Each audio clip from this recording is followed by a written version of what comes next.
you can literally scatter this stuff like dust or embed it into a sheet of paper. This was commercially released 10 years ago. It's a tiny computer, and it features data processing, data storage, wireless comms, and it's probably as close to the true smart dust vision from the early DARPA days as we've come so far. They're designed to harvest energy from the environment around them and to communicate via a mesh network.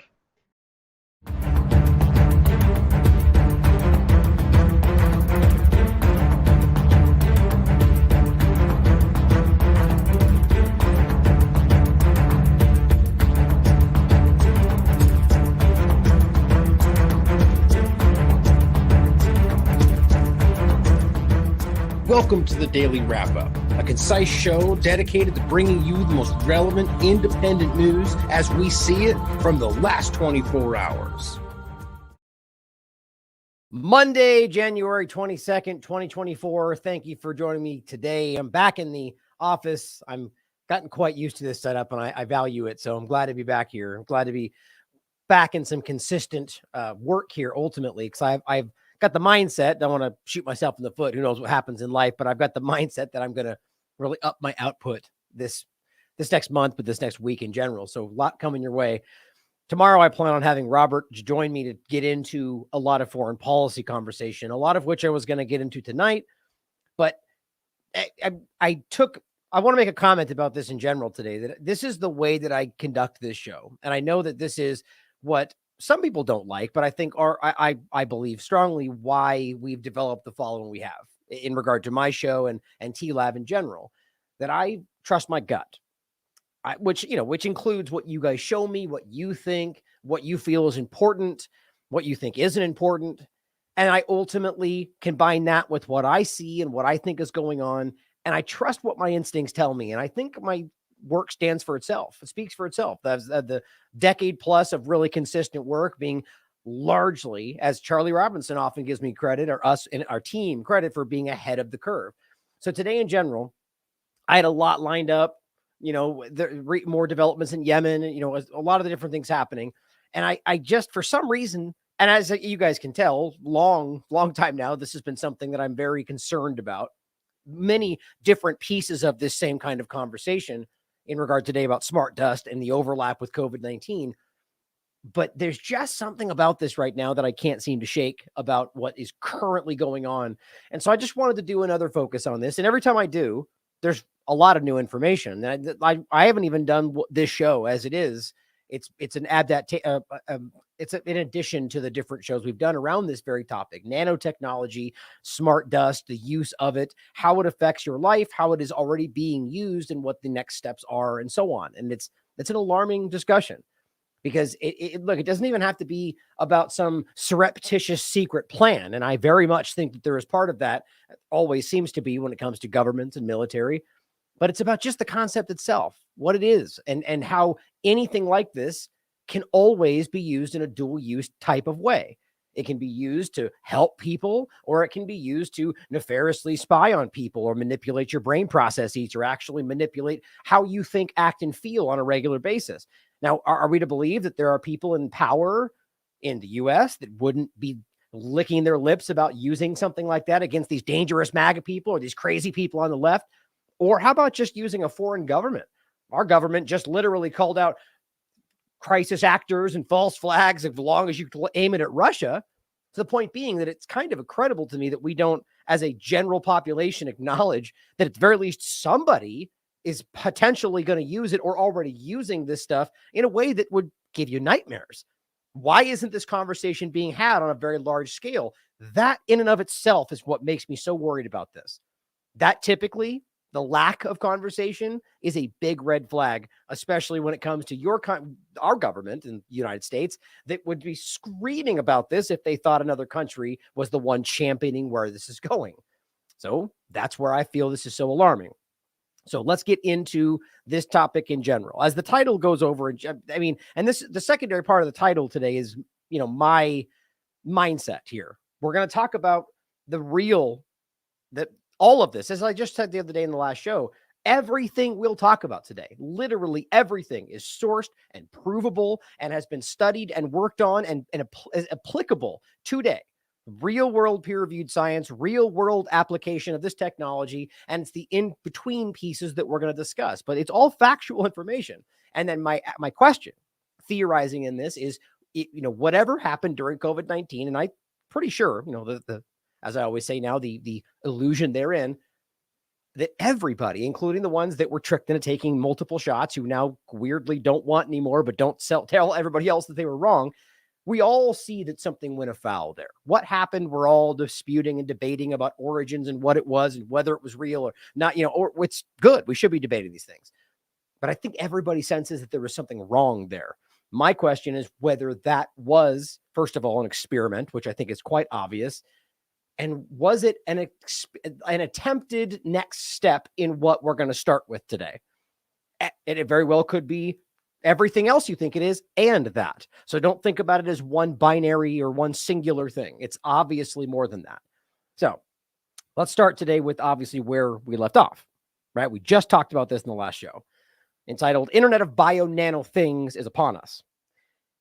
And this is the really crazy, this is where this all stems back to. This image in particular right here that I use, where it shows you the idea of what this really means. Now, obviously, they're discussing, first of all, for those that may not know, the Internet of Things is where we are, which is the discussion of the internet being connected with objects like your refrigerator and your TV and your phone, right? That's, it's happening, and most people who want it or not, it's already in their lives. Now, the next step, obviously, is in regard to, and there's different levels, and it's hard to say what you think is or isn't the exact next step or one of the next steps, because they're seemingly kind of meshing, if you will. We're going to get into that today as well, is the Internet of Nano Things, which is already here, which is my point, the kind of overlap. And that's about the idea of using nanotechnology, much of which the average person isn't even aware we have long passed. And I mean in the sense that I'm going to show you some of the earliest examples of smart dust, like I already have in this clip, but going back to like an government and corporate connected concept that goes back like 20 years where they're utilizing this stuff already. So it's hard to believe that it's not already actively in our lives, right? So the point is the Internet of Nano Things and the smart dust level, even just nanotechnology level, there's people that still don't even realize we're long past that step. So this is the idea of utilizing things that are nano-sized, but yet are still technologically connected enough to be able to relay information and, make your life more convenient, or however it's sold. That is already here. The Internet of Bio-Nano Things, which again, all of these are being publicly discussed, even by groups like the World Economic Forum. These are not conspiracy theories. Internet of Bio-Nano Things is exactly what it sounds like. The combination. Let's not forget what Klaus Schwab has been telling you, the fourth industrial revolution. Read right now, because that's what he tells you. That's what we're in, what that means. The intersection, the crossing, the combination of your digital, your biological, and there's multiple examples. I think one of his, anyway, I don't want to misquote it, but the point of your biological and your technological lives combining. Now, that seems as simple as implantables, wearables. That's how they want you to think about it. And this is my whole point. Why would that be what you're sold while they are 45 steps ahead of that in regard to having nanotechnology already circulating potentially, and in some cases in the world already happening internally, that then can connect with the internet? This is real stuff. Now, my question is not whether that's real. It is. We can prove it. The science is there. They've worked on it. I can show you 20 years ago where this stuff is active. My question is whether that has already been used on a population level scale, whether nationally, worldwide, or not. And then again, whether or not whatever took place during COVID-19 with the injections, the blood-brain barrier, was another experimental step to take that further. I want to get into the idea of meshing, which I've talked about for a long time. I've been developing my mindset on this for a while. And this really today brings a lot of this together. The idea of meshing and how whether it's about mapping the human brain to achieve some kind of sentient AI that they're failing to do or to achieve, or it's really about the relaying of internal biosurveillance and potentially in the opposite direction, controlling what you think, feel, and even do. All of that simultaneously, again, and all of those little concepts are real. real-time work right up until 2020 or last year, or even to right now, with people like Charles Lieber involved with internal brain stitching and relaying information, even from your eyes and so on. All of it sounds so crazy to somebody who just, it makes them uncomfortable, doesn't want to hear it. It's all scientifically backed. These are people working with the government in places like DARPA. So all of that being said, we're going to go over all of that and show you how I think this connects, and then also tie it together with a story that may very well be completely unconnected, but I still find relevant, and I'll show you why I think it just may be either something like this happening, or could be, and just want you to think of this as these opportunities where we already know they've used things they don't tell you about, whether that's in injections and spraying and experimental deployments of things over San Francisco Bay, a la Operation Sea Spray, which is a real thing where they tested biological material, agents on people without them knowing. And this gets into the malaria conversation, which we've gone over a few times, but yet again, it is rising up. Okay, long opening. So coming off of this show, I want to start with this clip. This is from a group called Dustworks. Clearly not that large, at least on Twitter, right? But this is a company kind of intermingling with groups like DARPA and the government, and working on exactly what this sounds like, smart dust networks. And it says, and this is what's interesting, all the way back, and this is 12 years ago, so 2012, helping build smart cities of the future. So it also overlaps in an interesting way with the direction of the World Economic Forum and the Great Reset and the smart cities and smart homes and smart cars. And well, this apparently is a very integral part of that. But interestingly, 12 years ago, acting like this was going to bring it all together, and we're not even talking about that today. It's interesting. Or are we don't realize it? Or is it a part that's actively being used? So let's start with this. And here's their actual channel. I'll make some points about this in a second. Leader in the wireless sensor network. Now this is, and I'll show you more as we go through it, literally, I'll go right to their websites and how it's evolved, because you can't find it anymore. You have to use the Wayback Machine. This is smart dust. They're talking about smart dust, tiny size flecks that you can barely see, if today, can't see at all, that have computational power that can relay information, and that they were arguing was going to be the future of what they're telling you they're building or already have built right now for your Great Reset reimagining of our world.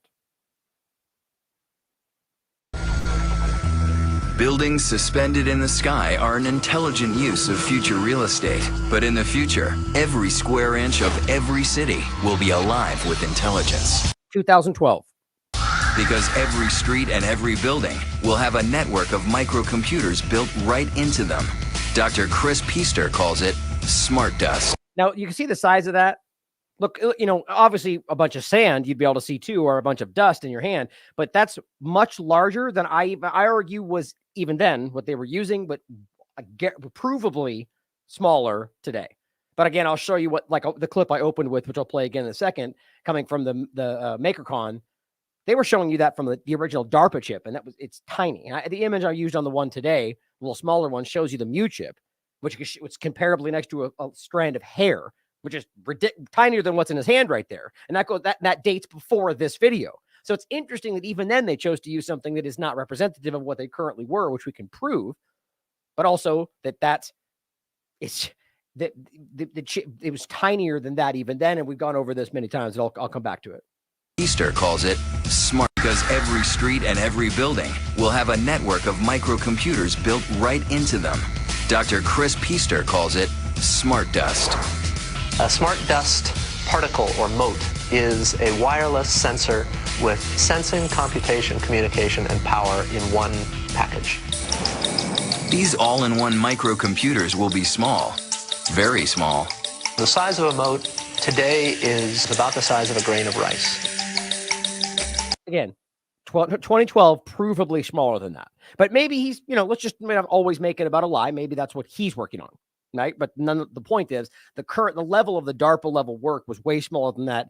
I think going back to what was the date we put it out last time, it was, I'll make that point again. I'll bring up the actual video. And we've shown that we can make the circuitry small enough and light enough that eventually it will be possible to make things that are on a sub-millimeter size scale.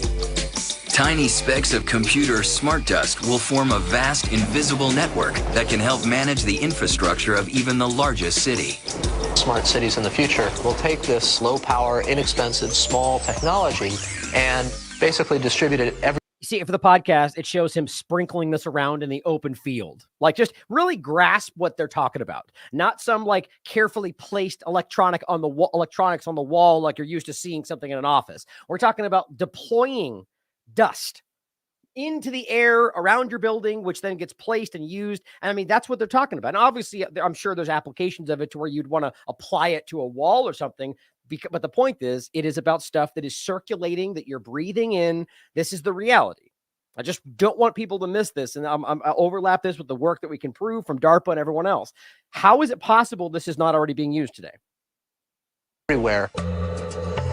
These tiny computers record information about their surroundings, information they can send to other computers or to you. Right. Smart Dust on the tracks will monitor your commuter train so you know if it's running late. Potholes will be able to report themselves and warn your car, and you'll never have to wait for a radio traffic report again. They're monitoring the flow of traffic and giving you alerts about what route is the right way to go to keep the traffic moving. Bridges will get a coating of smart dust particles that can warn us when they detect stress fractures, helping avoid deadly collapses.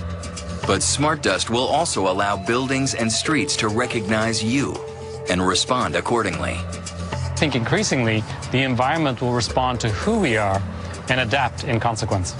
The city will know where you are if you want it to. Your workplace will know you. Smart Dust at the entrance will boot up your computer. And Smart Dust embedded in the elevator doors will automatically ring your floor. Smart Dust is going to sense the environment and allow us to improve the way that we live our lives. Right. So the point here in this old video is already showing you what the plan, the mindset at the time already usable, already actionable in for our technology. And just thinking about what that, of course, all the things they use it to show you, will help this, will aid in that, will make this more convenient. And it's simple as reversing the mindset, right? Just like all of this stuff. Of course, if it can be used to do all of that, it can also be used to shut you out of all of that. It can also be, and this is where they get into the level of you're a hype, a conspiracy theorist but why exactly? I'm not saying I believe that is going to be what happens. I just is simply one of the obvious possibilities.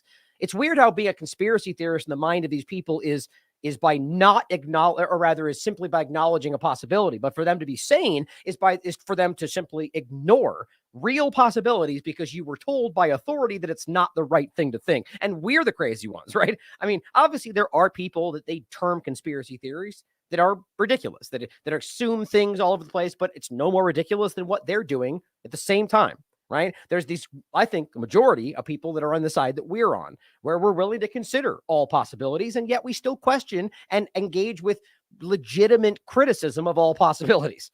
Right? But those are the ones they're most afraid of. And I think that's the obvious point. Now, this is the video I opened with, and I'll include this again. This is from 9 years ago. And in the video, he says this was, 10 years. So ultimately, 20 years ago is what you're looking at here. This is that is 1 grain of salt. 1 grain of salt, and that's the Mu chip. And then he also talks about this one, which he says is the earliest version of the DARPA chip, which is what starts all of this, as always. And these things run on your own body's energy and so on, right? The whole point is about mesh network. Now, maybe I'll just play that quick clip again, just in case then we didn't see it when we opened. And this is just, make sure you watch this whole video. It's very much worth your time. It's only 20 seconds. You can literally scatter this stuff like dust or embed it into a sheet of paper. This was commercially released 10 years ago. It's a tiny computer, and it features data processing, data storage, wireless comms, and it's probably as close to the true smart dust vision from the early DARPA days as we've come so far. They're designed to harvest energy from the environment around them and to communicate via a mesh network. Part is something I really wanted to get into deeper today, and it's one of the focal points of the first part of this. Right, is this idea of the meshing of the so hypothetically, you've got nanotechnology in your body that you maybe don't know is there, and that is not only relaying information, but it's meshing with the other nanotechnology in your environment. So this immediate deployed information. Think of it like a computer system. That's what they are building. That's what the dust network is. That's what this is about. They're talking about dust networks. That's what it's all about. Now, so this is at the earliest stages of this. These were the plans. I argue they've simply got to a technological possibility or capability where this is in real time possible. And yet we don't even talk about this stuff anymore, which again is usually a red flag for me. So when he says 10 years ago, it was a 9-year-old video. So that goes back to, 20 years ago almost.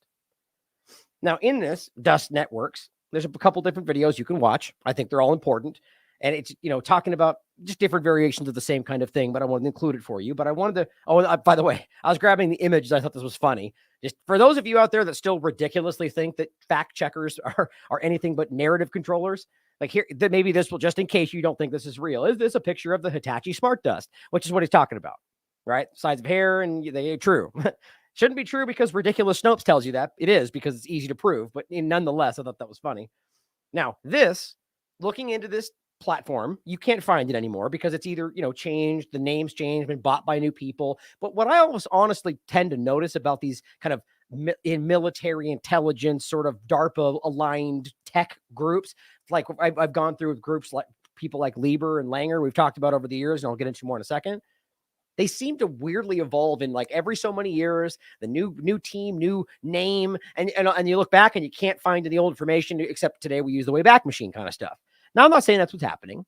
Maybe this is just that they grew and changed their names, but it's doing the same thing, even though the names have changed. So this is 2005, Dust Networks, just showing you what it looks like all the way back in 2005. Same exact thing, smart mesh. And again, if we're talking about 12 years ago, 2012, discussing the idea of smart dust, the smart dust used to build smart cities of the future. Okay, so and now we're in well, this is before that, obviously. We'll show you when we get past it. But 2005, they're talking about the same stuff. Dust Networks, talking about smart mesh systems, Dust smart smart mesh technology. But let's go forward. So this is. Oh, I'll talk about this afterward then. Here, this is 2011. So 1 year before that video. Dust Networks, still the same name. But here's what it says. The wireless HART compliant version, there's two different versions they have, enables industrial OEM solutions. And it says this version is expanding the reach of the WSN solutions into markets such as the smart grid, smart cities, smart buildings. Now in 2011 or 10, were we even talking about this stuff? Not like this. So it's strange that I always see foreknowledge in this stuff, that they're well aware of what they're building towards, and you're just included at some point. And it says, and includes diverse applications ranging from data center thermal management to solar field monitoring and management. And it just basically is to own. And this was October 7th, 2010, Dust Networks named to 2010 list of 100. And my point is simply to show you that they're going back as far as 2005. You can show that they're already working on not just smart dust, but actual meshing and networking of the smart dust in your environment. We're in 2024 here. We have to realize that there's no way this is not already being used, in my opinion. Now, this is under, About Us. Here's what it says. This is in 2010. Dust Networks, ultra low power and highly integrated. This is what the same term they use elsewhere. IEEE 802.15.4 SOC technology. Low power because they've used your body or the atmosphere or the environment's power. That was a big development step. It says delivers the lowest energy consumption in its class. And Dusts, with a capital D, so it's this company, pioneering work in time-synchronized mesh protocol, 2010, is the basis for the global industrial wireless standard. I mean, this is at a time when, what you tell me in the chat, where were we at 2010 in regard to like wireless computers and that kind of stuff? I'm trying to think of where we were in that time frame. So at this point, they're talking about smart dust enabled mesh protocol for what would be the global industrial wireless standard. So does that mean that we're already all living in a smart dust environment? It's interesting, but it says Dust Network customers have put wireless to work in applications ranging from energy management to monitoring cargo in transit to regulatory compliance monitoring in a factory. If we're talking about dust, smart dust, and we are. That's what this is. And it gets more clear as we go forward. But the Dust Networks, this is what we're talking about. They just described it for you in the video. Dust Networks, same company and everything. So are they literally talking about using this in? Yes. Dust Network's customers have put what they're doing in real world applications, energy management, monitoring cargo and transit. How is it possible to do all that if this stuff is not deployed in the environment? Dust Networks are founded, and look, maybe there's another way. You tell me. Dust Networks was founded in 2002. Interesting timing. In 2002 is when they released the document, the bio-digital convergence. Isn't that exactly what we're all talking about? This is the talk. We talked about this in 2002. They released a document that was discussing how they were going to alter evolution with nanotechnology in 20 years. We've talked about this. James Corbett has covered this. The one from Canada, there's a different version where they discuss the same thing, where they literally talk about changing the species. But of course, if you never heard that, you're going to say that's crazy, even though they've written it down. They've discussed it publicly in symposiums. So my point is that they're literally saying that same year is when Dust Networks was founded by a team of dedicated engineers led by industry pioneer Dr. Chris Pister, who you just heard speak. He envisioned a world of ubiquitous sensing, a world of connected sensors scattered around like specks of dust, or, quote, smart dust, gathering information that had previously been impractical or impossible to acquire. So are we supposed to read this in 2002? He plans and lays this out, and they're talking about in 2010 that the networks have been used and are being deployed in real time and being used to monitor transit and so on. I mean, what am I missing here? It says, gathering it from, and it says, at Dust Networks, the company we're talking about, we are passionate about making this vision a reality. That's what they're doing. And check this out down here. I was unable to get this to load, either through Wayback Machine or not, but it says from smart dust to smart plants. In 2010. I mean, you see, it was 14 years ago. Or what are they doing? They already met. These are the things that we don't hear about until it's already being shoved down your throat. Smart plants? Who knows what that actually means? Now, meshing is a huge part of this for me. And this is what I really want to, you can see up here, Internet of Things, network platforms. Like, this is what I really am worried about. And this is what I worry about when it comes to the possible experimentation side of this. What was being deployed, what's being given to people? Is there an attempt? Is this an artificial intelligence? And again, hypothetically speaking, this is where we get, I'll make it clear every time I'm doing that. Hypothetically, if what COVID or any other deployment of something was an experiment to see how, play something out, test a certain technology, was part of that artificial intelligence side of this, where you're trying to mesh the human brain and relay that biosurveillance information, or not just relay it, but literally mesh it alongside other people who have the same application and relay that body of evidence back for them to try to map the human gene. Like, this is what they're doing. Now, I don't know whether that is what happened in a real world sense, but this is what they're trying to accomplish in a experimental sense in the labs. So is it possible they've deployed this in the? Yes, certainly is. Now, what is a mesh network? For those that don't understand this, the simplest way to think about it is, like your routers and the way your internet works in a very simple household way. But it says a mesh network is a network in which devices or nodes, think of the words they just used, moats or nodes, same thing, smart dust. So what we don't fail to think about, and I had a really crazy thought today, which is not even the right point in the show to bring it up, but it's on my mind, which ultimately is that we're talking about technology, right? I've always said in the past, like robots, it's an old clunky term that I don't think, it doesn't even apply to the level we're at today when you're talking about something the size of a virus, which is what Charles Lieber successfully achieved, which is right here. We'll show you next, virus-sized transistor, literally. Or at least, again, all of this is at the very least what they're claiming was happening. They could be lying, of course. But the point is, a mesh network is a network of device in which devices are linked together, branching off other devices or nodes. So yes, you could think of that like a router, your TVs, your phones, or individual pieces or moats of smart dust, right? I mean, that is the same concept. So if these individual moats or nodes or tiny pieces of dust that have computing power and relaying information that might be circulating in your body are able to mesh, which is exactly what they're talking about with the networks going back 20 years, then they would be able to effectively mesh what's internally being used in your bodies and use that to better understand whatever they're trying to get at. That's just that last part is what I would argue, I think, is the attempt, but realize the meshing concept can be applied with any device, right? So it says these networks are set up to efficiently route data between devices and clients. They help organizations provide a consistent connection throughout a physical space. Now, on top of that, they can also utilize your body's own power to effectively achieve a level of, humanized. I mean, how would you even frame it? This is where you get into the transhumanist side of it, where you're essentially now part of the computational process. I mean, I didn't include it today, but Orwell sent me something about when this has been a long topic about using DNA to store data. And I guess the concept is like monumentally impossible. Like there's so much space, like it's a theoretically real thing. I don't even think theoretically. I think they have technically already been able to use DNA to store data, which is just like this open. I mean, it's endless, I guess. But the point being, that's another side of it, to where suddenly, you are actually a part of it, where this is using your body's energy and this is being used to achieve some kind of mass species level computation. That's crazy. But the part I was thinking about, there was a movie like this about where there was a person who had developed a surreptitious nanotechnology. Oh, I think it was that gamer movie where it had the guy from Dexter as the bad guy.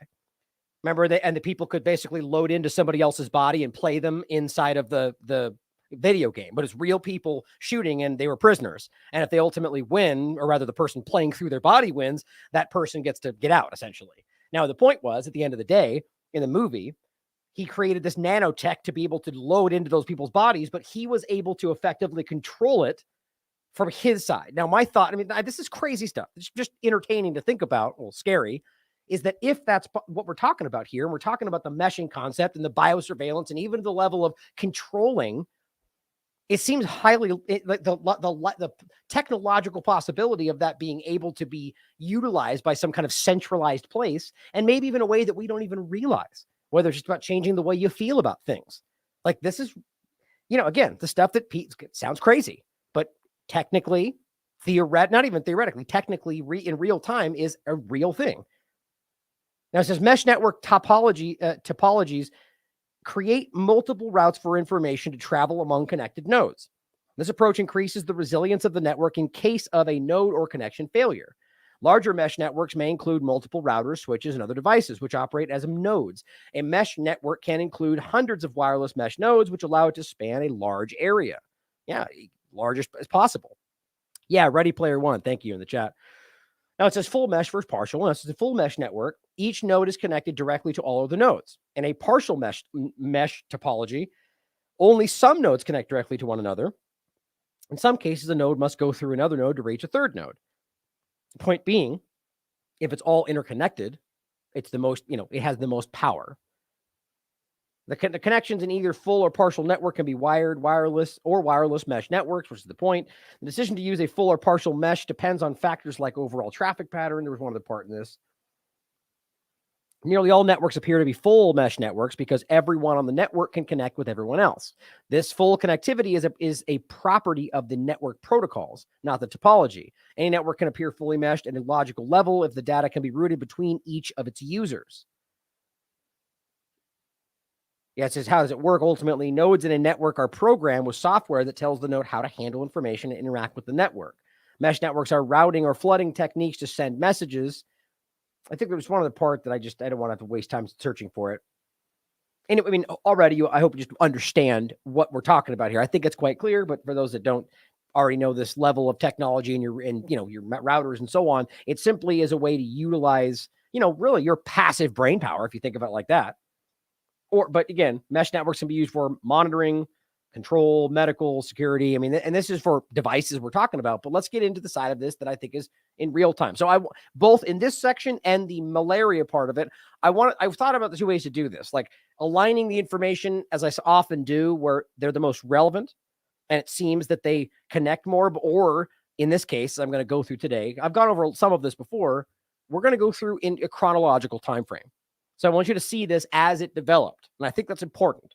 So this is in 2011, January, February. This was Harvard Magazine. You've seen this many times from me, where Charles Lieber created virus-sized transistors. Professor of chemistry Charles Lieber and his colleagues used nanowires to create a transistor so small that it can be used to enter and probe cells. So think about how small we're talking about there.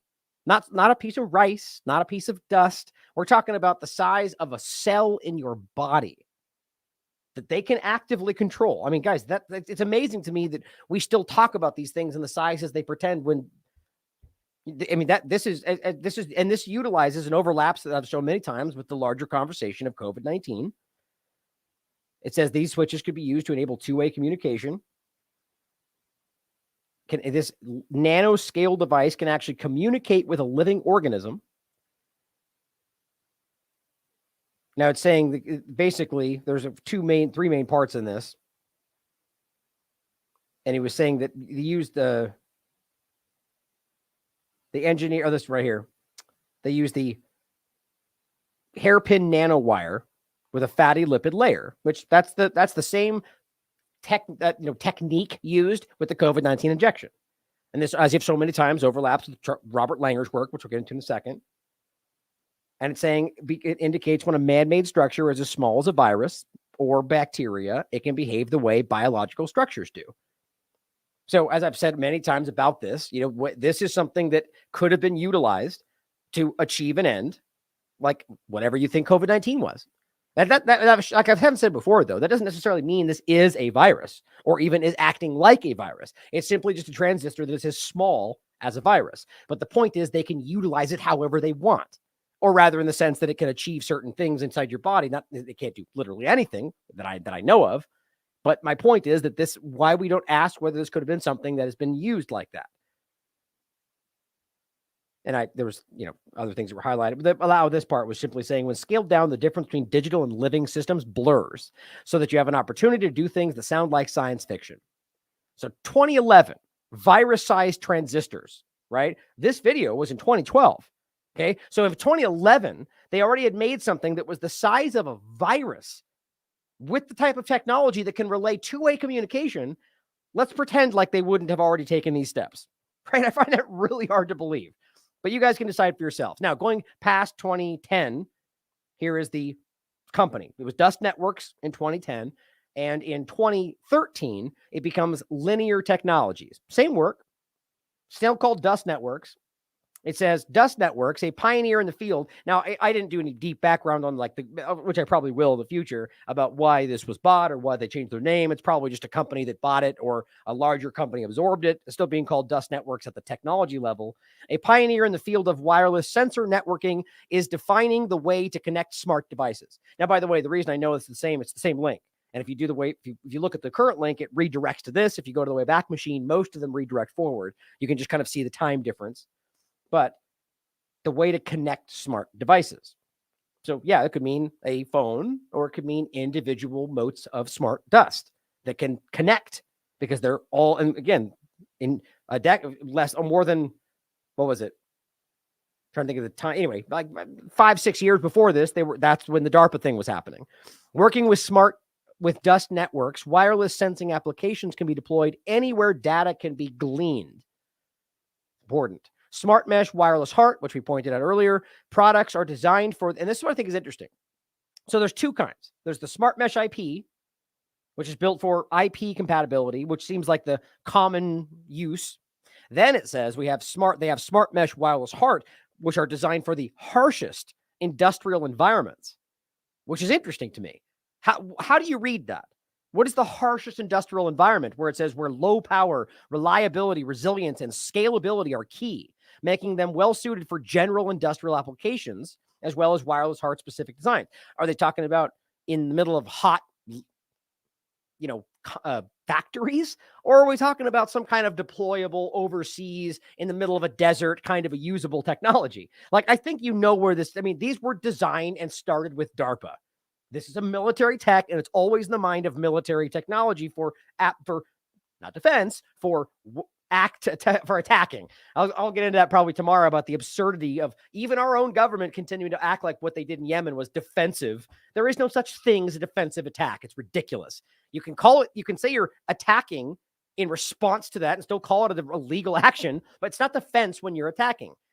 Unless you're attacking to defend their attack in real time. In any case, the point in this is that I think what they're discussing, the harshest industrial environments, I think that's more about how this can be used with zero power in the middle of somewhere like a desert, right?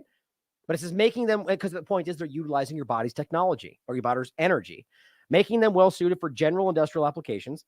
And it says offers the lowest power consumption in its class, is the most widely used product available. So going forward, this is what it goes to today. It's now called analog devices. And it says, and this is all the same link. Now, this doesn't even seem to discuss the same names, Smart Dust Technologies and all of that, but it is literally just the further direction of the same work. Now it's called Smart Mesh, and I think that's really important because that's what it's really about meshing this technology. Wireless sensor networking products are chips and pre-certified PCB modules complete with mesh networking software, enabling sensors to communicate in tough industrial Internet of Things environments. Smart mesh networking, dust cloud community. And here it says smart mesh products are field proven. Now, how exactly would that be? Because they're being used.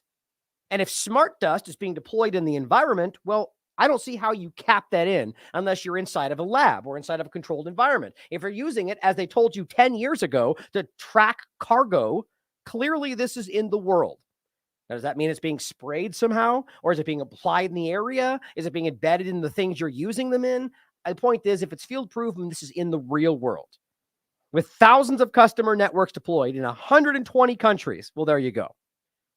Thousands of networks deployed in 120 countries using smart mesh, smart dust technology. And it says by delivering 99.99% data reliability in tough RF environments, smart mesh wireless mesh networks are entrusted by industrial Internet of Things solution providers to deliver critical sensor and control data reliability.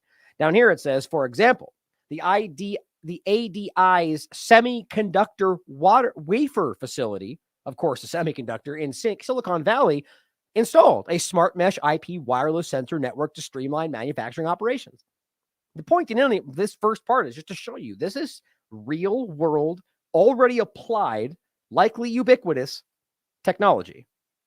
And just in case you're, the video we played in the beginning was from 2012, and they clearly were discussing smart dust. So that's what this is. And here's just the video, or rather a graphic from the same account for the same company, showing you just a quick little graphic on what they're talking about. Now look, they're showing you little motes. Each one of these tiny little motes are smart dust. That's what this is. And they're showing you how they're applied in different ways. And they all can work this way. And how that then meshes these things together. That's what this is really about. All this included, you guys can look for yourself. Now, let's get into the time frame going forward. So 2011, virus-sized transistors. 2013. Now, even before this, they were floating stuff like this, but this is from MIT. Smart dust could spy on your brain. 2013. And it says intelligent dust particles embedded in the brain could form an entirely new form of brain-machine interface. Isn't that what Elon Musk pretends he's doing with wires and jammed in your... Well, they're way past that. In any sense, the point is it's clear they want some kind of interface, and what they're discussing is embedding technology, smart dust, motes in your brain to be able to interface with machines. Now, the point here is, how does that happen, right? How do they get it into your brain? Well, guess what? They've been working on that for a long time as well. First, this says their idea is to sprinkle. I love how they just use that term, like you can just sprinkle things into your brain, right? But that's what I think it's important that I think they made a point to not get into because they're not going to, well, I'll wait. The point is injection is one of these possibilities. But I'll discuss throughout the show today. There's a part about how they've already effectively found out how to utilize the technology to get this in your body, breathe it in, however, and then use the technology to maneuver it to the place they want it to go. Now, remember Palevsky talking about the blood-brain barrier and the nanotech and going to your brain? Like that could be the way that naturally works, or that could be by design. And the point is they've already figured out how to make that happen. Now, it says their idea is to sprinkle electronic sensors the size of dust particles into the cortex and to interrogate them remotely using ultrasound. Now, we've talked about these, right? The optogenetics, the magnetogenetics. These are the different versions, using light, using magnets, or the radiogenetics. I think that's what it was, radiogenetics, using the radio signals. All different attempts to do the same ultimate thing. In this case, they're using ultrasound. The ultrasound also powers this so-called neural dust. Now it says the neural dust is interrogated by another component placed beneath the scale, but powered from outside the body. This generates the ultrasound that powers the neural dust and sensors that listen out for their response. Sort of like an RFID system. What do you know? The system is also tetherless. The data is collected and stored outside the body for later analysis. 2013. Here, 2015. None other than Charles Lieber. Now, for those who don't remember, Charles Lieber was Harvard, the leading person in the world in nanotechnology. Hear that again. The leading person in the world in nanotechnology was arrested just before, or right at the beginning of the COVID narrative, for what ultimately was accused of was taking payments from China without informing the government, even though when you really read into it, he seemingly did. But the point was like being a spy, about treason, and arrested at the same time with 2 foreign nationals who were basically were caught with biological material in their sock from Beth Israel Hospital that they were bringing to China. Nothing happened. Miriam and I have talked about this. He ultimately got a slap on the wrist, time served. And the most important part, while he was being investigated for treason with China, the government never stopped him from working in the same projects with China. I would ever believe that. This is why I'm convinced, as we'll touch on the very end today, the point about the whole China lab in California. Come on, we need to realize that your government, if at the very least, is actively involved with China, with whatever else is going on. We can't see that by now. You're lost in the two-party paradigm. Clearly, they allowed him to continue working with China while the public story was he was a spy working for China. Really? So here's the point. In 2015, he's working on a study entitled Injectable Meshes for Neural Recordings. Right? So 2011, virus-sized transistors. 2013, smart dust could spy on your brain. So here he is, figuring out a way to use a syringe to put this stuff in your brain and then be able to relay it back. Now, here's the picture of it, just so you can see it for yourself. Charles Lieber and his team at Harvard have they have developed flexible meshes that can be injected into biomaterials and tissues and that contain electronics suitable for recording neural activity or other applications, whatever else we want to use. I don't know, brain meshing and whatever else we've already talked about. And it is the same because Charles Lieber and Robert Langer are immersed in this same work. So just realize that is what the discussion is about. Not only just gathering the information, relaying it back, but meshing that to further achieve the larger level of technological advancement. And higher power and more computation, more tracking, more information. It says making the connectivity look more and more like something that is natural. That's what he said about in 2011. The ability to simply inject the electronics further reduces the invasiveness of the tool. Right, exactly the point. So no wires sticking out of your brain. They can just give you a quick injection. It says Lieber has started to perform electrophysiological recordings I've talked about this many times, in the mouse retina. 2015, injecting this into your body, specifically the brain, but I'll show you what I mean about being able to inject it elsewhere, and they have technology to guide it where they want it to go, this is about internal biosurveillance. In a mouse's eye, right? So not just what your heartbeat is doing, but your actual vision. No, so it's just because the injectable electronics are essentially transparent, they do not interfere with vision. Lieber even dreams of recording from multiple sites simultaneously, like the retina and the visual cortex. Guys, that's literally what you're seeing, which should be possible as electronics are so easy to inject. Yeah, they're just so simple to inject. Here, understand why that's alarming. 2015. Okay, here is 2017. This one involves Robert Langer. As you can see his name right there. It says vaccine nanotechnology. Robert Langer, who is the co-founder of Moderna. The present invention provides compositions and systems for delivery of nanocarriers to cells of the immune system. Now, this, of course, could be the whole point about somehow specifically only, the point about helping, if you want to see it that way, or hurting or manipulating or controlling the immune system, or it could just be that that's the way this is presented to you. And it's really about a system of delivery for nanotechnology. See my point? So just think of it in a larger scale, but it very well could be that the immune system was the whole point. The invention provides vaccine nanocarriers, or just nanotechnology, capable of stimulating an immune response or doing whatever it's programmed to do. The invention provides pharmaceutical compositions comprising inventive vaccine nanocarriers. The present invention provides methods of designing, manufacturing, and using inventive vaccine nanocarriers and pharmaceutical compositions thereof. The invention provides methods of prophylaxis and other treatment of disease and disorders. The point is that this is a deployable technology to deliver nanotech that, in this case, is applied to an immune system response or something else that is internally, through an injection, is able to achieve a certain end. Here's just the main patent. Again, this is or the same basic post, but this one's the actual patent. You can read for yourself. Provides same thing. The invention provides methods of vaccine nanocarriers. Now here is 2017. Also, Charles Lieber. Syringe injectable mesh electronics integrate seamlessly with minimal chronic immune response in the brain. Now, really, the main point for me, syringe injectable mesh electronics. So that's whatever they want it to be. Here's what it says. Seamless integration of electrical probes within neural tissue could substantially enhance their impact and open up new opportunities in neuroscience research through electronic therapeutics, precisely targeted to specific brain regions by syringe injection. It says, we recently reported ultra-flexible open mesh electronics implanted into rodent brains by syringe injection that exhibit promising chronic tissue response and recording stability. 2017.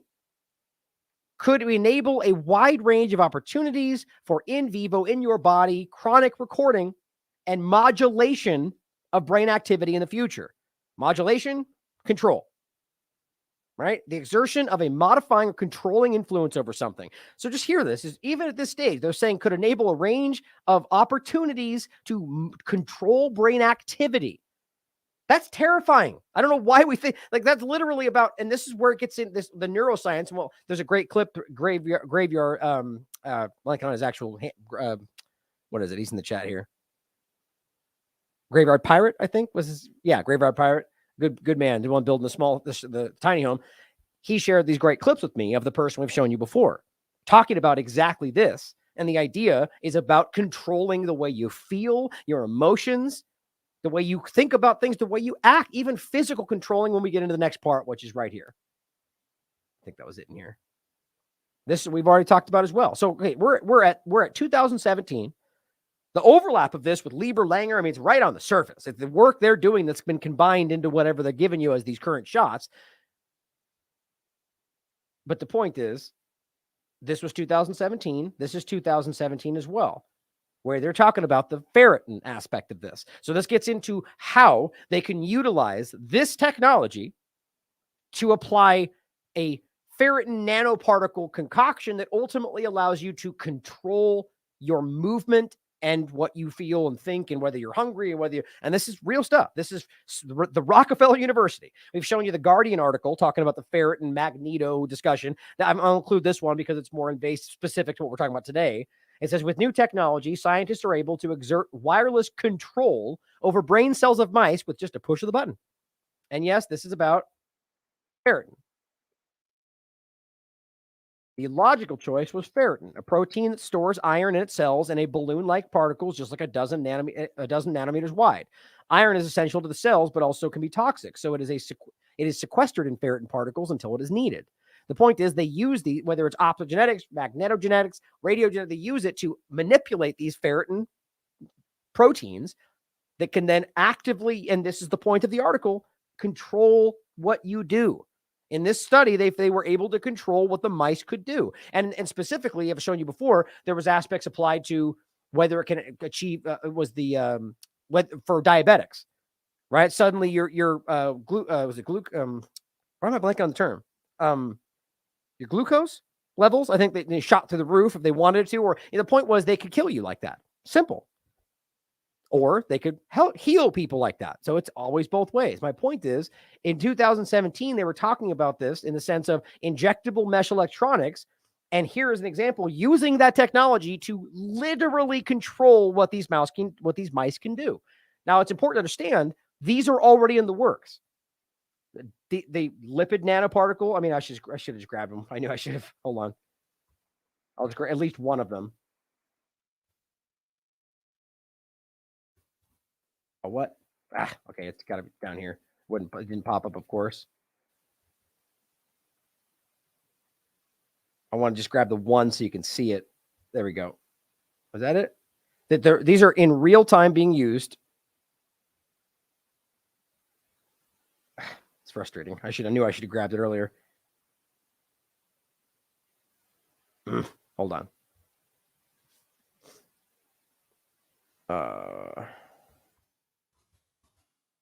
Son of a gun.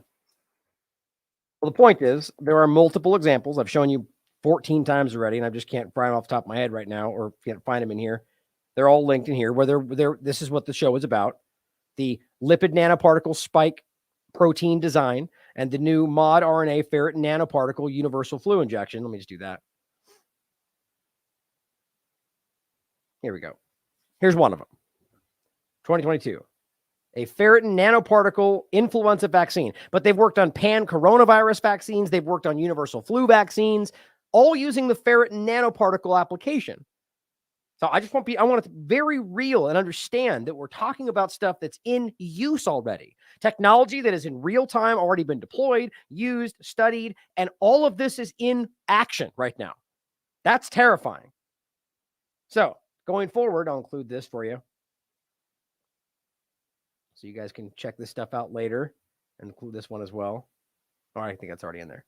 So this is just, let's keep going forward. So 2017, 2018, sort of a side note, but same point, same kind of mindset. Here is the World Economic Forum. Mind control using sound waves. We asked a scientist how it works. So just showing you there's all these different levels of application. This one gets into 2021. The injectable nanosensor that will one day read your thoughts, or is already deployed and already happening. Like that's the kind of thing I want you. They're floating this idea. It says a new kind of injectable biosensor might one day be able to read your thoughts or let you communicate with nothing but your mind. Now, is that because it hasn't been effectively achieved yet, or simply because it hasn't been mass deployed, or at least they're stating that, to the population in real time? Right? Why? If you're saying one day it could do the thing we achieved 10 years ago, why? Is that because you're not using it, or because, just think about that for a second. Researchers behind NeuroSwarm 3 say it's gold-plated nanosensors, which are the size of a single viral particle, tiny, could travel through the bloodstream and cross the blood-brain barrier. Right? COVID-19. Nobody can explain why they were testing the way they were. What did you want to find about people's blood-brain barriers to the point to where you were hurting people? Nobody can explain that, especially since they just shifted into doing saliva. What do you know? Something was, I think that's why I get into the part of this that is what actually happened during all of that. And was this an attempt to actually achieve this meshing, to test it out, to see if these things would be deployed? Once inside the brain, they would act like kind of antenna, turning neural activity into optical signals that could be wirelessly sent to an external device. Researchers at the University of California, Santa Cruz believe that in the shorter term, it could help scientists better understand the mysteries of the human cognition. That's exactly what I'm talking about. Longer-term potential applications sound like the stuff of science fiction, composing messages with your thoughts, controlling exoskeletons with your mind, the ability to monitor neurological disease, all the great things, or, hurting people, controlling what you do, actually controlling your thought. All this is all real-time stuff. They just frame it in a way that's, in a positive light, I guess. I think that was it. One day could read your thoughts. Here is 2022. Wireless activation of targeted brain circuits in less than 1 second. Now, this one was interesting. It's about flies. Rice University nano engineers created a wireless technology to remotely activate specific brain circuits. And in this case, they used flies. Could be used on pretty much anything, it seems to, based on the technology. And this is using magnetic signals. I think the interesting overlap with the COVID-19 conversation continues to be entertaining at the very least, seeing as how it was so aggressively dismissed and still very well may have been some kind of big mass psyop to make us not look at stuff like this. Either way, there's a very real application of magnogenetics and magnetic signals, or even literal magnets. I've gone through this, like using real whole magnets to achieve certain technological ends in this way if there is some kind of nanotechnology side of it.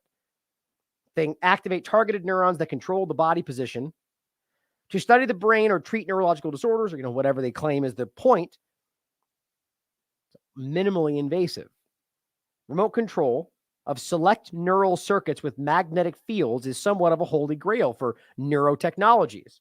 Our work takes an important step toward that goal because it increases the speed of remote magnetic control, making it closer to the natural speed of the brain, which would mean you wouldn't know what was happening. Robinson said the new technology activates neural circuits about 50 times faster than what they've been demonstrating. It says, we made progress because that wasn't the part. The researchers used genetic engineering, of course, to express a special heat-sensitive ion channel in neurons that cause flies to partially spread their wings. As you can see the difference right there. The researchers then, of course, injected magnetic nanoparticles, sounds familiar, that could be heated with an applied magnetic field. An overhead camera watched the flies as they roam freely about, and they ultimately ended up doing what they told them to do. By changing the magnetic field in a special way, specific way, the researchers could heat the nanoparticles and activate the neurons. An analysis of video from experiments showed that they ultimately moved their wings the way they were supposed to. They said the ability to activate genetically targeted cells at precise times can be a powerful tool for studying the brain. Yeah, right. With developing direct brain-machine communication technology. Of course, short for magnetic, optical, and acoustic neural access, Moana is funded by DARPA to develop headset technology that we can read, whatever they claim they're doing. Here is 2023. So coming from 2015, where Charles Lieber was working on this same stuff, this is coming to 2023. Thank you to Miriam Haneen for pointing this out. Oh, look, Charles Lieber is already busy at work. April 2023. The point is that actually Miriam pointed out he never stopped. He was working on these things right through when he was supposed to be in jail or being investigated for treason with the same group that they claim he was working with. It's ridiculous. This, though, is called stitching flexible electronics into the brain. Charles Lieber, April 2023. We report a long, single, flexible probe that can be implanted by stitching into multiple regions of the mouse brain and subsequently transmit chronically stable neural signals from the multiple sites via a single low-mass interface. And yes, we are talking about syringe. They just use a different term up top, which I find interesting, but they're talking about using an injection in the same way. 2015, they were doing this. So this is just the continuation of the same work, all with working across the border. Now, I use this image again today because I think it's important, but this is an important show I went over back then just about Charles Lieber, the Charles Lieber connection from nanotechnology to COVID-19 to technocracy. I very strongly believe there's an element of this that overlaps with whatever they're working on, and it dovetails together with COVID-19. So it's hard not to see that, and I wonder what happened there. Here is a discussion with Whitney Webb, but Robert Langer, who is what she coined as the coronavirus common denominator, who has ties to Charles Lieber. It's important. This is an important show we did in 2020. The point is that he is the co-founder of Moderna. It's kind of ridiculous when you think about it. Now, we just talked about this. Internet of Bio Nano Things is upon us, right? So we're bringing this forward into where we currently are with the level of technology and where they're telling you we're at in the world, despite the fact this goes all the way back as far as you want to look to real-time smart dust technology. So I, again, argue that we're literally at just a point where this is now something that is possible. And I swear that we are watching them test this in real time. I just don't know how it's not a play. If we're talking about 2012, smart dust technologies deployed to use this stuff in real time, and this just gets completely dark for like a decade. No one talks about it. I'm very suspicious about that. Now, we also talked about, just before that show, gain of function's newest brain virus, which I overlapped it with the same point. Why is it all of a sudden specifically brain associated? Why does that make any sense? And it's more gain of function and manipulation. And we also talked about the same point of genetically engineered proteins. The ferritin was a part of it, but simply the idea in the conversation we go into in depth in this was about them genetically engineering specific proteins that can control whatever they want them to. And also a very alarming aspect of utilizing plants. And even this is interesting. This might even go back to the smart plant concept that can make proteins that can then be deployed. And this is the point about it. As long as these end up in your body, they can be actively manipulated from outside your body. Terrifying stuff.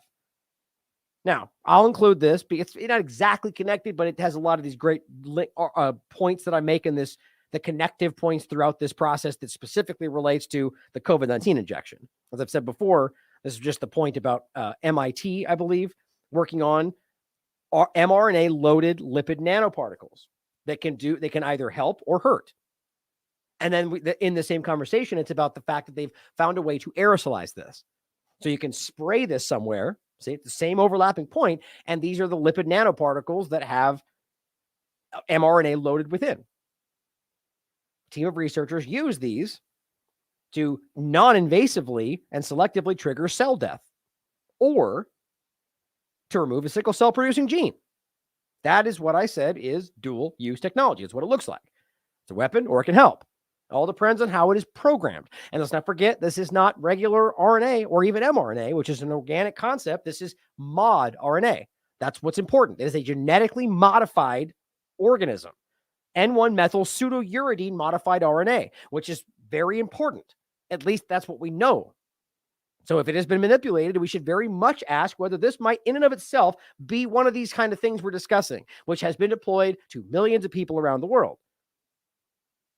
And this is the point about the actual platform itself, the way it's designed, and how that in and of itself is causing these heart problems. But this is about talking about, this is Ralph Barrick, North Carolina University, who worked on a myocarditis-inducing coronavirus and then worked to aerosolize it in the caves in China.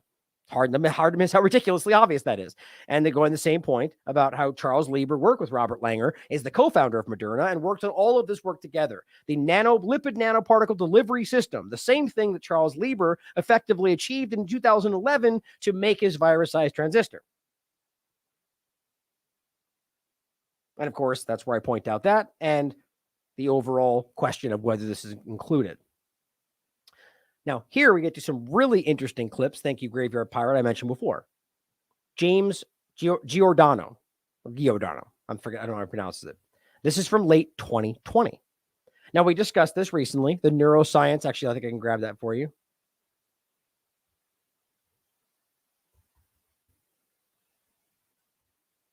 How did I title that?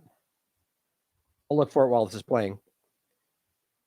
But some great clips saying just backing up what we were talking about on the 16th, I think it was the 15th. It's not a conspiracy theory, right? This is the top. This guy is overlapping. He works with NATO, works with DARPA, works with the military. This guy works with the government on exactly what we're talking. This is exactly what we're talking about. He does not, and that's, I wonder, because he just openly talks about this, but I don't think this is meant to be mass publication. This is, in special symposiums to government-minded people and people in the military and so on. But he talks about neuro weapons, right? Both exactly what we're discussing from nanotechnology side, nanoparticles and particulates, or specifically using viral components or bacterial components, or even just manipulating you mentally using, propaganda. But listen to what he has to say here and how this overlaps with exactly what we're talking about. And clearly what we're saying is that whole of government is not enough. As we've seen evidence in the COVID crisis, it's not just enough to have a coordinated government response. And we can see what happens when we lack that. To be able to manifest preparedness within military intelligence operations for the rising tide of neurocognitive sciences and technologies that are able to facilitate effective naval and military and intelligence leadership and followership, as well as to be able to in some ways affect and militate the conduct of adversaries and competitors. It's going to take a whole of nation approach. Now, does that mean like COVID-19? Like a mass deployment of something just like that? Right? I mean, that's just, again, hypothetical, but this is what he's discussing, is how we effectively achieve that and manipulate. And also forget, guys, your government very much sees you as the enemy today.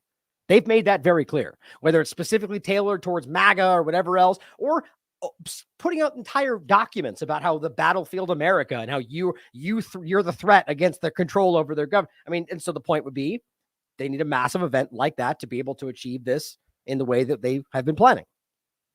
In sum, what I'm here to tell you is that right now, as we approach 2021, as a neurocognitive scientist who's been functionally working in the field for the past 4 decades, I can tell you that neuroscience and neurotechnology are not only under consideration, they are contextually being applied in a variety of national intelligence, security, and defense agendas worldwide. Think about that. Now, they are already being applied. And he's saying this in 2020. Here's the actual article I found. I'll include this for you. The neuroweapon side to the COVID-19 illusion. And I actually follow up on this and show more of videos with him after this episode, but this is the one that stands out. So what he's saying is that and you know, you take him as you will. Maybe he's making it up, but it seems likely that he's, based on everything we've discussed and how he's been talking about this for years, that in 2020, they're actively looking for ways to utilize this, which in my mind tells me they have for a long time now. So just realize we're at a point now where all this isn't real provable tech, that there's plenty of evidence that's been deployed in many ways in the world. And here he is on the record saying they're looking for ways to integrate this into their, I mean, how do we dismiss this topic? How is this not a gigantic focal point for everybody, in addition to the other things that are happening that are also important? But my God, here's the next video. And it's not just a question of using neuroimaging and or neurogenetics to depict what's going on in the brains, literally from the genes to the level of its structure to the expression of its functions. But if I can drift into what appears to be bellicose or military terminology, but to target those things, targets to affect those things, developing improved means and much more stereospecific approaches to accessing the brain, not crudely, but ever more creatively, not just highly invasively, increasingly non-invasively, utilizing other forms of technology and engineering, such as nanoparticulate matter that we can then create into sensors and transmitters that can be inhaled, ingested, rubbed on, that can then be migrated into the brain to form vast arrays of sensors and transmitters to be able to read information from the living brain and write information into the living brain in real time remotely. There it is. This is a current project of the Defense Advanced Research Project Agency here in the United States called N-Cubed, Next Generation Non-Invasive Neuromodulation. But wait a minute. If what we're doing is literally taking information, data from the living brain, extracting it in real time, interpreting it, and in those interpretations, imbuing those data with meaning, that's a literal definition for reading. We're reading the functions of the brain, which we call mind. That's mind reading. Because if, in fact, that same technology that allows us to literally read the mind by scanning and interpreting the data we get from the structures and functions of the brain, and the inverse of that is that we can then write into the living brain, that's mind control. We love to think that one of the things that we always do with these types of data are aim them towards the good. Oh, obviously not. Isn't that, I mean, this is terrifying stuff. This is real active technology. And this is a man who's working with DARPA, NATO, the military, the government, telling you that not only are they actively in 2020 looking for ways to apply this, which again, in my mind means it's already being done, but telling you that that's the level to which it's possible. The nanotechnology, breathing it in, which could then ultimately be used to manipulate you in exactly the way that we just outlined. I'm not trying to tell people that I know for a fact it's happening. What I'm telling you is that it's real. Certainly could be, but is real. And I don't know why that's not terrifying. And I think that it's what's important about this is I believe that this is something that is actively happening, my personal opinion, and that ultimately we need to apply the way we think, the way of that reality or that hypothetical possibility to what we're seeing today.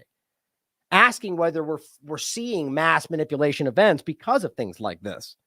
And it's a very difficult conversation because I don't know how think about trying to apply to open somebody's mind to something like this that is barely willing to consider that the government manipulated January 6th or, lied about the COVID shots. I mean, think about that. Now, see, this is one of the, Orwell sent me this, N3 program. Battlet Neuro Team advances to phase 2 of DARPA N3 program, December 15th, 2020. All right, so right in the beginning of the COVID illusion. It says the program is designed for teams around the country to develop, and this is DARPA, in case you missed that. Well, it's Battlet, but this is a DARPA program. Designed for teams around the country to develop it's right there, by the way. To develop a high-performance, bi-directional brain-computer interface for non-invasive clinical applications. Now, of course, what they mean by non-invasive is not surgery. Of course, it's wildly invasive when you understand what they're doing, but they just mean there's no surgical manipulation. It's being done either through nanotechnology, or neurotechnology, or just ways that are not invasive in the sense of surgery. It says an interface called Brainstorm's brain system to transmit or receive magnetic signals. It employs magnetoelectronic nanotransducers localized in neural tissue for the brain-computer interface application. One of the key, magnetoelectronic nanotransducers attributes are their incredibly small size. Thousands of these nanomotes can fit across the width of a human hair. Hear that again. This is 2020. Thousands of these little nanotech pieces can fit across the width of one human hair. So this is the point about getting into the size of a virus, the size of a cell. Thousands across the width of a hair in 2020. Now, it says MENTs again. They're the magnetoelectronic nanotransducers. I'm just going to say nanotechnology. The nanotech are first injected into the circulatory system. This is my point I was saying before. And then guided with a magnet to the targeted area of the brain. Okay, so here, this is an important connective piece. They already understand, and look, in this case, they're using magnogenetics, but understand, this is where I show the overlap of the work. They found ways that work in the optogenetics, the radiogenetics. It depends on how they want to utilize it and what works best in the circumstance or what kind of nanotech they use. The point is, they can inject this into your arm, right? And then using their outside technology, guide it to where they want it to go. So this gets into the point from before. It doesn't have to be a syringe into your brain to sprinkle the nanomotes in your brain. It can be injected in your shoulder and then through outside technology guided to where they want that to go. Is this what the 5G, 6G application is applied? Maybe. These are not outside the realm of possibility. It says, our current data suggests that we can non-surgically introduce the nanotech into the brain for subsequent bidirectional neural interfacing. All right, as long as they get it into your circulatory system, they can use this tech to guide it where they want it to go, in your brain. It says in phase 1, they demonstrated the main physics of the nanotech, i.e. two-way conversion of magnetic to electric field energy to control contactless inactivation of neurons. In phase 2, they will develop a next-generation MENT, the nanotech, to achieve faultless multi-channel performance. And it says, if work progresses to the third phase, which I guarantee they probably already did when they wrote this, or at least have since 2020, the Battlet team would implement a regulatory strategy developed with the FDA, of course, in phase 2 in order to support future human subject testing. 2020. All I'm hypothetically saying is that very well could have been what they did. It's exactly what it sounds like. It's interestingly overlapped with 1,000 different ways. As somebody says in the chat, maybe that's why everyone's has pneumonia, or why they're having seizures and brain bleed. Exactly. There's all these very alarming overlaps. And for the first time, I think in everybody's experience, you have people at a mass kind of ubiquitous scale going, we're baffled. We're totally confused why it's causing these very weird ALS, brain disease, prions disease overlaps, right? We're totally confused about why it's causing all the things that in the original work, we found out that it was doing. right? They're the same overlaps, guys. The same stuff with what they're talking about in the smart dust internal brain surveillance concept and the issues they bumped up against were the same kind of things we saw happening to people during the COVID-19 baffling problems. Just one of the overlaps, but still very well could just be a coincidence. Now, let's step over into a conversation about the malaria aspect of what's currently happening today. Now, you might have seen this. Really bothered me, in fact. WHO says, hey, it's official. They've now introduced their RTSS malaria vaccine, which is a platform protein-based vaccine, just like the other ones we're discussing, into its expanded vaccination program following a 4-dose schedule. In fact, it's a 3-dose schedule with 4th recommended. How in the world that's become the norm is beyond me. But here's baby Daniela getting the first to be vaccinated. Comme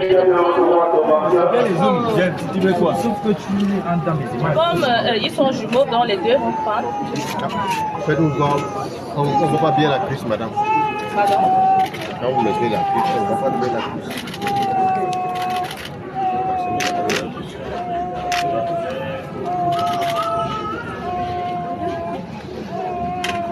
Bien, mortifié. Non, on peut baisser un peu. Non. Le téléphone, Désolé. Faut pas fatiguer les gens. Alors, le téléphone. Très bien. Voilà le It always bothers me to see that tiny little thing. Okay, so let me show you where it very well could be completely unconnected. This is just now. First of all, I just think this is important to discuss for the obvious surface level reasons.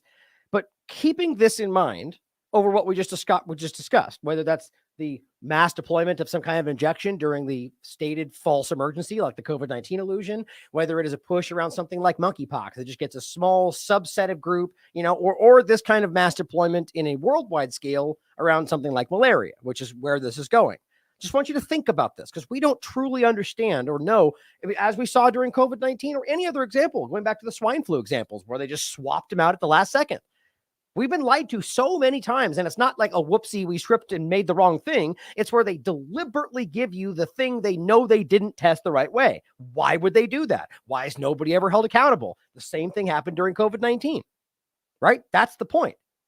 So first of all, let's go into the interesting overlap of malaria and why I think this is a controlled manipulation like so many others we've seen before. This is, first of all, going back to 2022, a genetically engineered, this is the specific way this is aimed at, or what it's aimed at, Plasmodium falciparum, which is a specific strain of malaria, they say. Parasite vaccine provides protection from controlled human malaria infection. Just want to show you what this is. This is what they're ultimately working on in 2022, which I believe became what they're deploying right here. And it says genetically engineered live, which is interesting. So we do still have the live overlap. Plasmodium falciparum sporozorites constitute a potential platform for creating consistently attenuated, genetically defined whole parasite vaccine against malaria through targeted gene deletions. It's all about the genetic therapy now, which is something. I mean, nobody wants that. Nobody agrees with that. It's just happening. So that's what we're at, right? So that's what this became. So I just want you to think about the platform, the same kind of concept. Now, here's what they're giving. RTS, first, just straight from Wikipedia. The trade name is Mosquirix, is a recombinant protein-based malaria vaccine. So if you just don't remember what recombinant means, it means it's a organism, a cell, or a virus in which genetic recombination has taken place. Material produced by genetic engineering. Just want to make sure we see that, understand that. That's what all these are now. I don't know why that just became the norm, especially since it's been, even like I said many times, Fauci writes an article about how the whole thing failed, and we just keep pushing forward. That shows you that it's not about what they tell you it's about, at the very least. As of April 2022, that's one we're talking about, the study right here, 2022. The vaccine has been given to 1 million children, with millions more doses to be provided as the vaccine's production expands. So it's already out there, being used. 18 million doses apparently have been allocated for this year through 2025. Like, so it's funny how these things we always were taught about, being immunized. Nowadays, it's just about getting your dose every week or every month or every year, or whatever it is, because that's how it works, apparently. It wanes and you get more. And so what happened? How did we shift out of actually being here? You got chickenpox, now you have immunity, right? Here's a shot, now you don't have it anymore. That's at least how they pretended it all worked. Now we just jump into this forward field where it's just, you need 4 shots and you come back, get the next one every year. It's like, what in the hell? Especially since, as we get into, this is alarming for many reasons. And I'm not starting to believe. I've always been skeptical about, again, the intent behind these things. But my God, I'm starting to see they're all equally, in the sense that, a lot of people are going to go, yeah, duh, but they all fail in the same ways. That they all have the same weaknesses with the same, and I'll show you what I mean. Which, as I've said for a long time, makes you wonder that they've been lied to about everything about this from day one, as I've said many times. But we should question that. It requires at least 3 doses in infants by age 2. Add to the gigantic list, which they don't test alongside anything else, with a 4th dose extending for protection for another 1 to 2 years. The vaccine reduces hospital admissions from severe malaria around 30%. Reduces toddler deaths by 15%. Well, I'll tell you what, if all you're claiming to get is a 30% reduction, which means that everyone still gets sick, and they go, well, you're not 30%. Love how that works. A 30% reduction of severe malaria. So that means pretty much everyone gets sick anyway. You just don't get as sick. How do we even know that's actually functioning? My point, though, is if it's then 30% reduction in severe and reduces toddler-specific deaths by only 15%, it damn well better be safe as hell. But it's not. So you're getting a minor reduction, which, a 15% reduction in death shouldn't be called minor, but it's a almost meaningless number when you don't really know what ultimately would have happened without it. It's the same game during COVID. My point, though, is with those kind of menial numbers from what we're used to hearing, it should be perfectly safe, but it's not. Here's what it says. This is from 2020. Mosquirix. It says, and I almost can't believe this, but I shouldn't be surprised anymore. Malaria vaccines are classified, again, I already showed you, it's the exact name. That's what we're talking about. Same brand name in general. Malaria vaccines are classified by the parasite development stage targeted, pre-erythrocytic vaccines, blood stage vaccines, and transmission blocking vaccines. Some vaccines may target multiple development stages.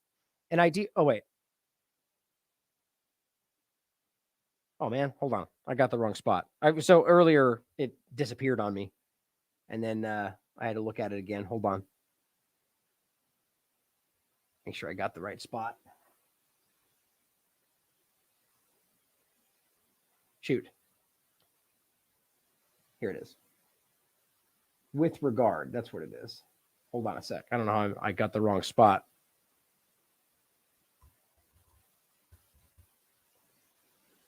This one. There we go. That's what I'm looking for. Don't know how I did that. Okay. With regard to vaccine safety. All right, and I started reading it too. I'm like, we'll keep going.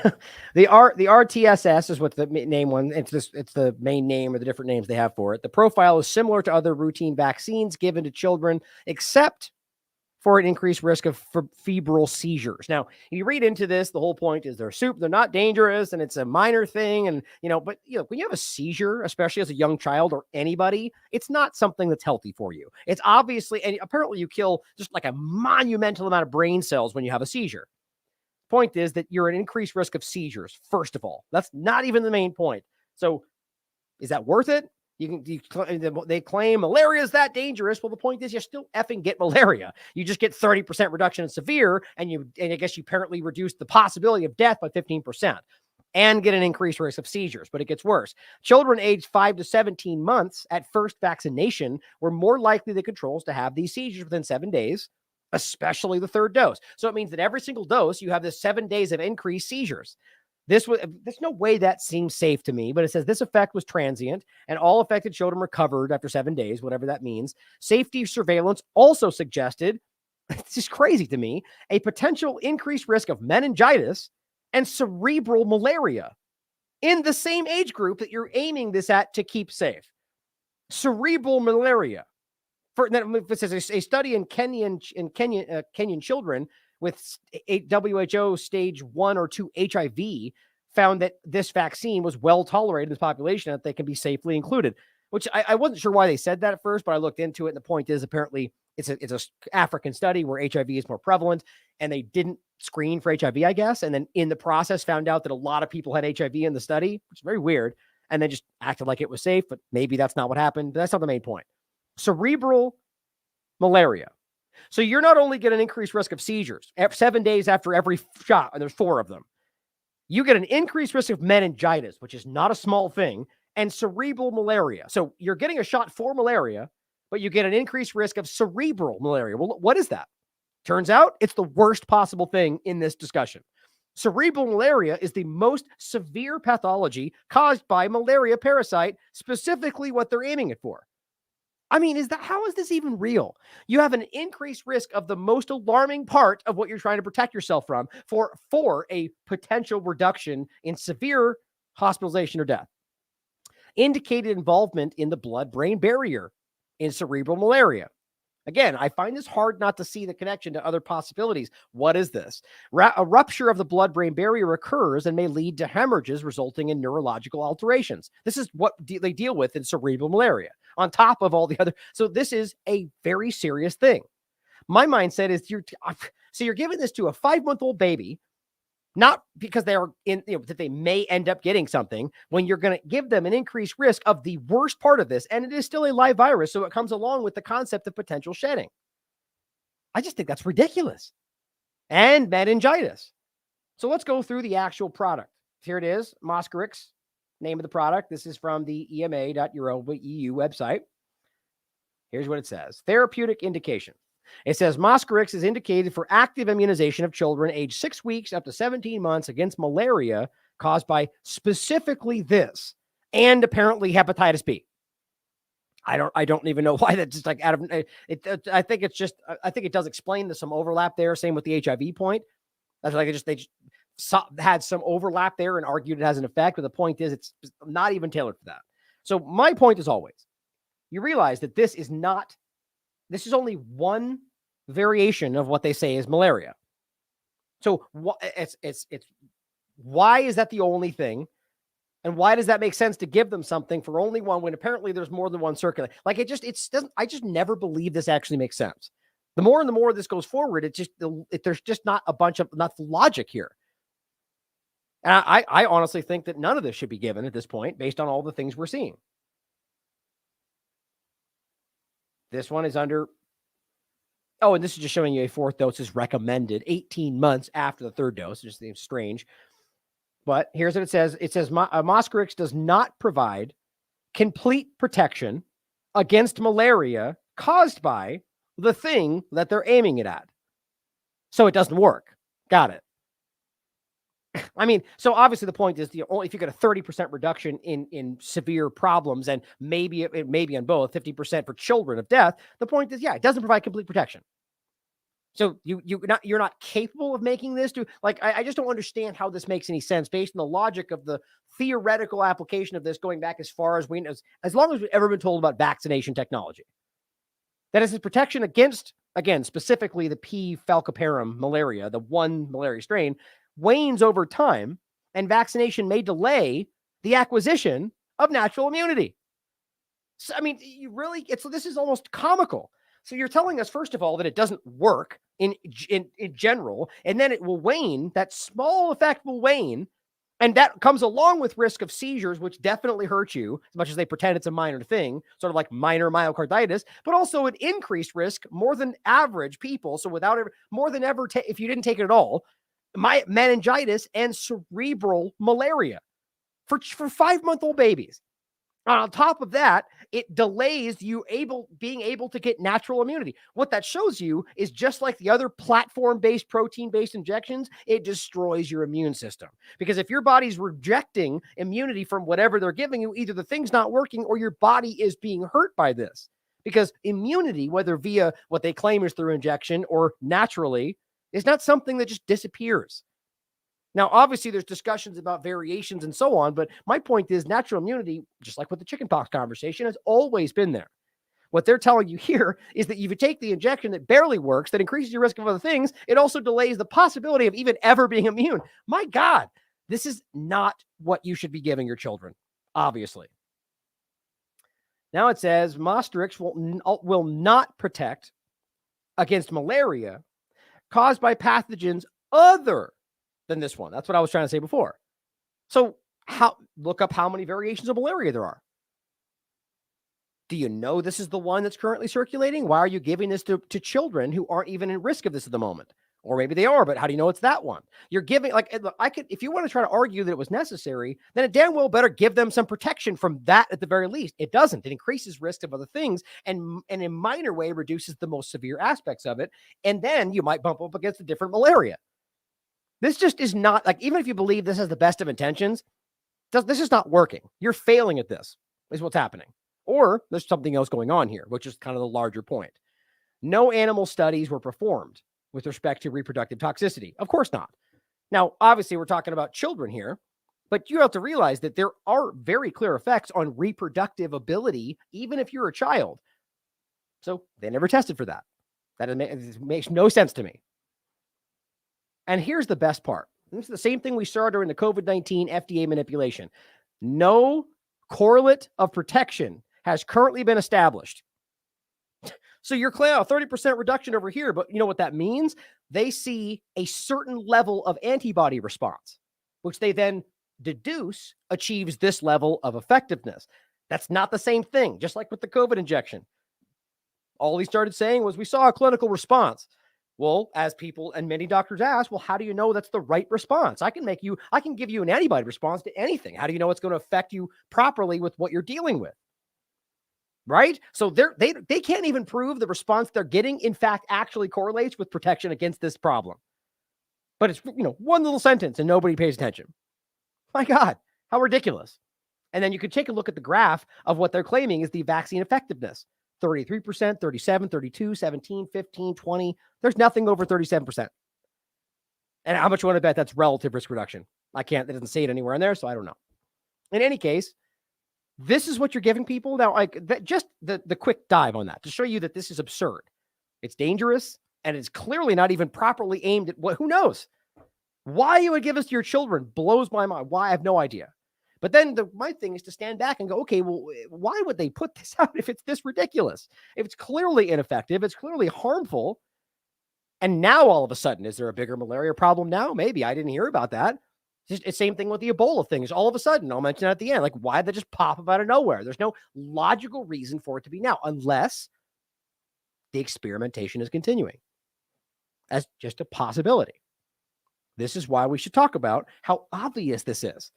This is one of those things that's almost comical. People should make this is it's possible that there's just a bunch of coincidences and overlaps, but to see continually, specifically Bill and Melinda Gates Foundation, but anybody investing in the deployment of not only next generation malaria vaccines, but putting out GM mosquitoes to fight malaria, or even more so investing in work to make those mosquitoes vaccinate you against malaria. And then in the same exact timeframes, seeing these outbreaks right before they push the idea that we should pay attention to it. Just like with COVID-19, it becomes a little bit, it's cartoonish. This is 2008. Bill and Melinda Gates Foundation announced $168 million to develop next generation malaria vaccines. Okay. So people are going to say that he cares and he wants to make you a vaccine. Okay. You could think that if you want. I disagree. But either way, this is 2008. Here's 2010. Already, by the way, and this is what I want you to see, is this is not, if in 2010, when this is 2 years after Bill and Melinda Gates Foundation invests $168 million in a next generation malaria vaccine, they're talking about flying vaccinators, a transgenic mosquito that delivers a vaccine while feeding on you. 2010. So they succeeded in doing this then, probably before that. And is it being used? What was the point of the study?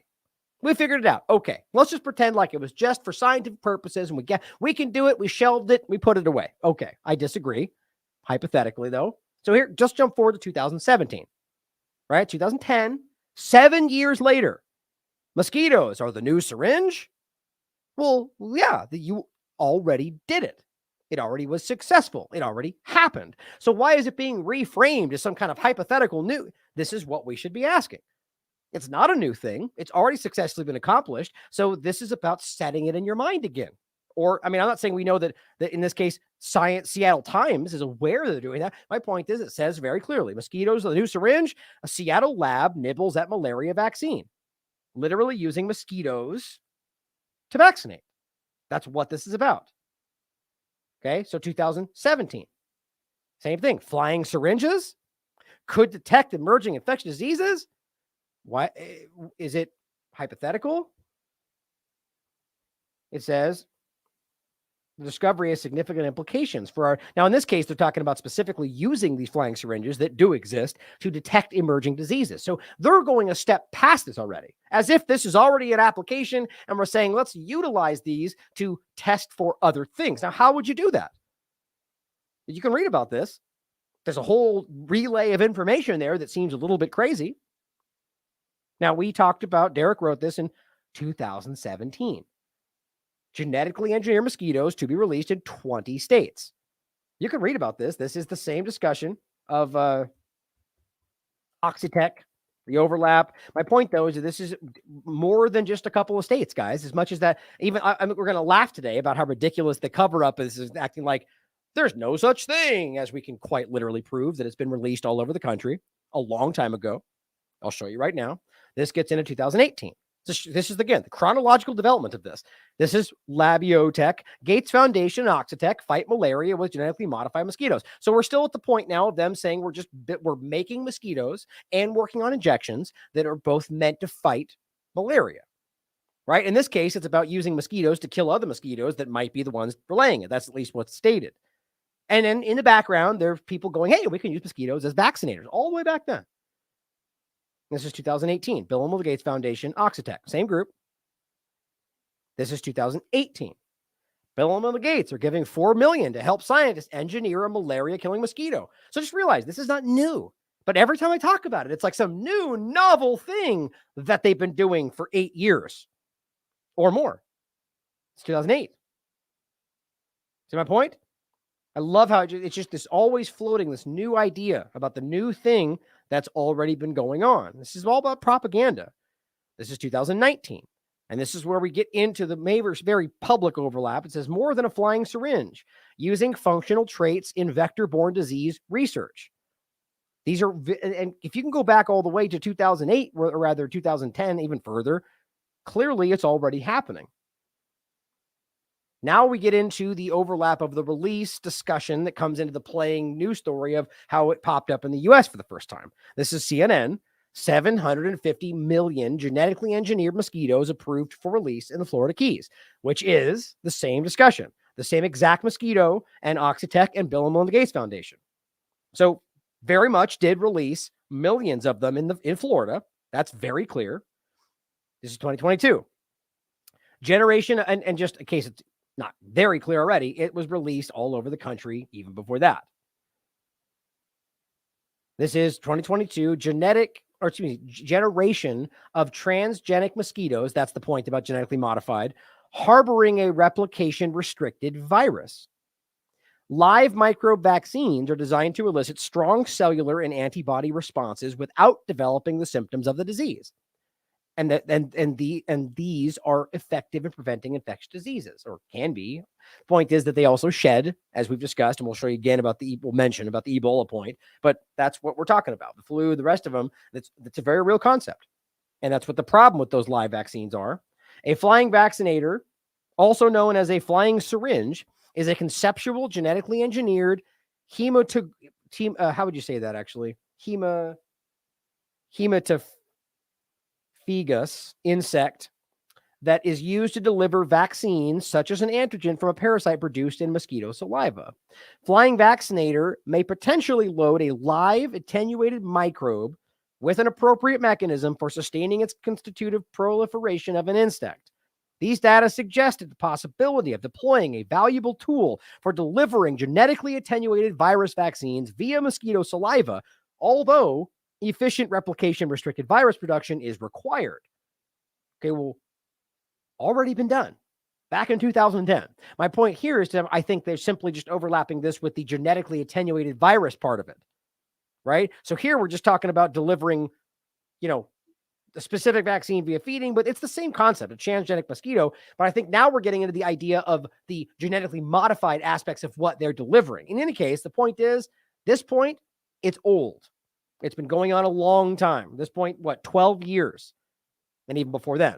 So this is 2022 in March. The EPA okays plan to release 2.4 million more genetically modified mosquitoes. Oxitec, Bill and Melinda Gates Foundation in Florida and California. Even though it's already happened, right, before this. Just remember California.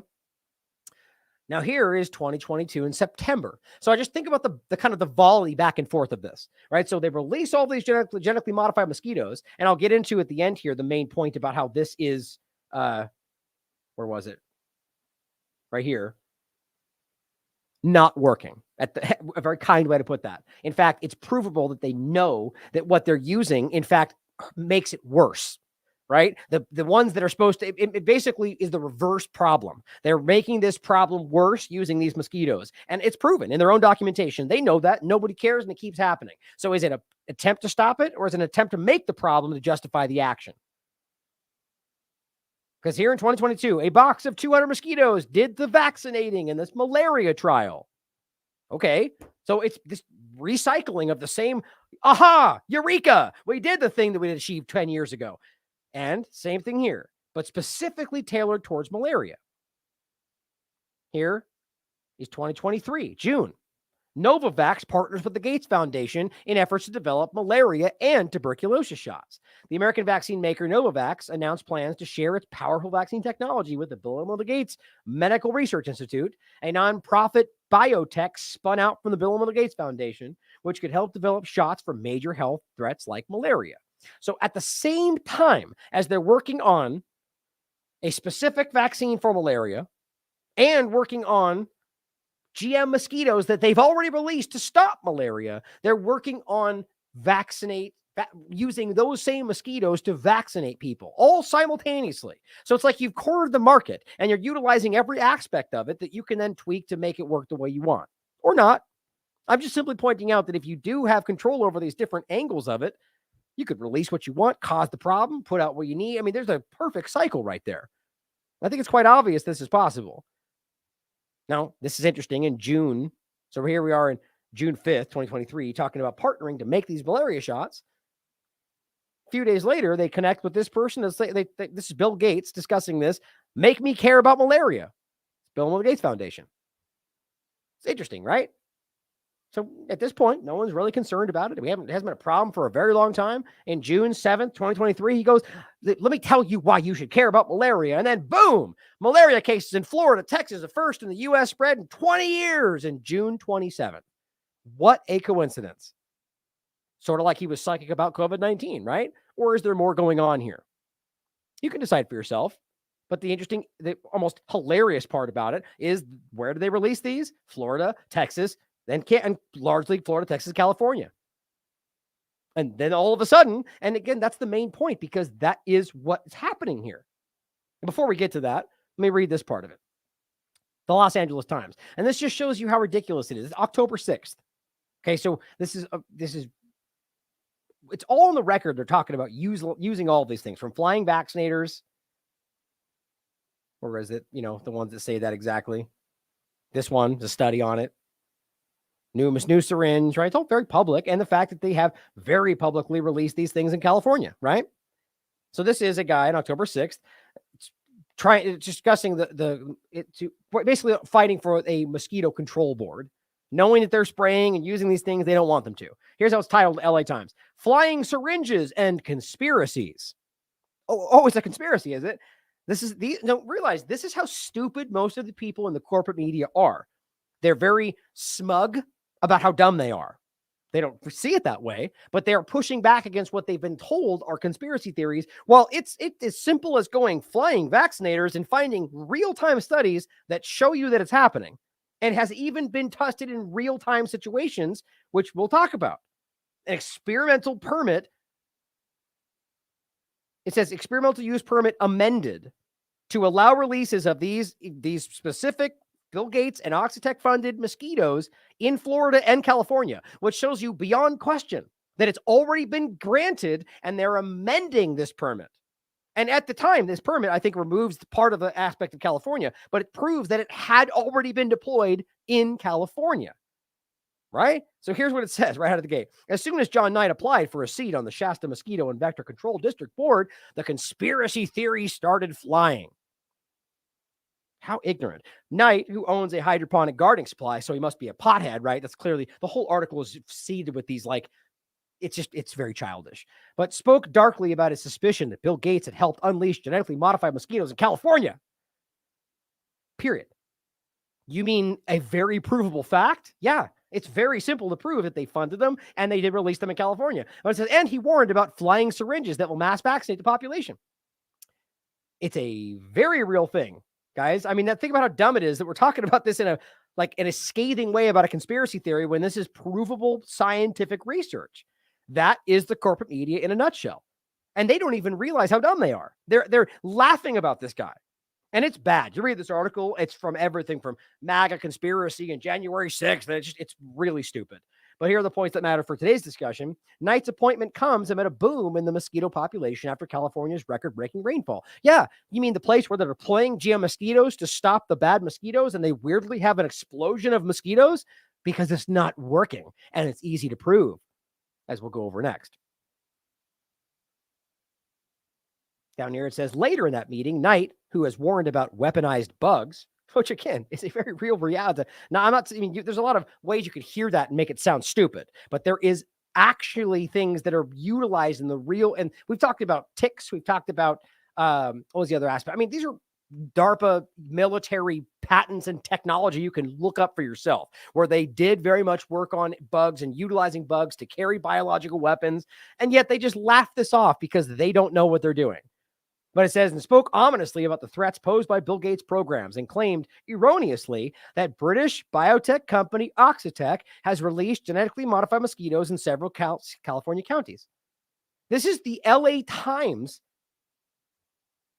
who is smugly dismissing an easily proven fact because they were probably told to. How pathetic. I just showed you both from NBC right there in California, but a literal permit for the exact ones he's discussing in California. Somebody should call them and make fun of them or let them know how dumb. They probably don't care. It says Kevin Gorman, the chief development officer for Oxitec, get this, told the Times, and this is my point, that the only place in the U.S. where it had released mosquitoes is the Florida Keys, where the government approval, it had launched the insects for the last 3 years. None, he said, have been released in California.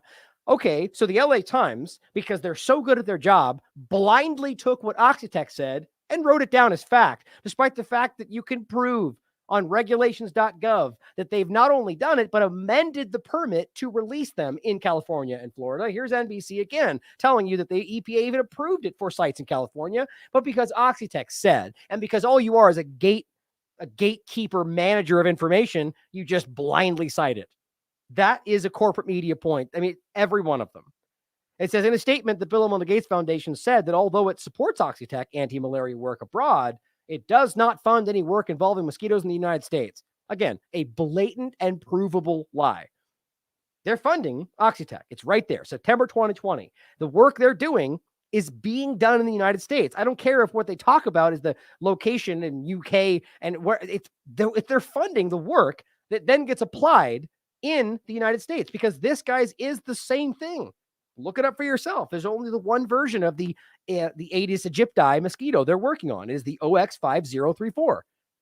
So they're playing games, and LA Times is happy to toe that line.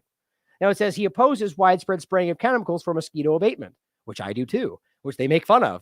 The point is, the spraying is another aspect of it that we go over in the same show that I discuss here. I think I have a link to the show somewhere in there. But the point in this, I think it's this one. Maybe not. Yeah, right here. Which I have up here, actually, by the way. But the point is, it's an overlap. Not only do the mosquitoes they release to stop it increase the problem and cause all sorts of other problems as well, but the actual spraying is the same problem because it's ultimately shown to hurt only specific types, which actually makes the other one stronger, which is the whole point. They've sprayed, and we went over this in this show where they were spraying in New York City. You don't get a choice, just spraying it down the middle of the street. And the history shows that it's only made it worse, and it hurts other animals and other insects. It's crazy, and it's provable, peer-reviewed science.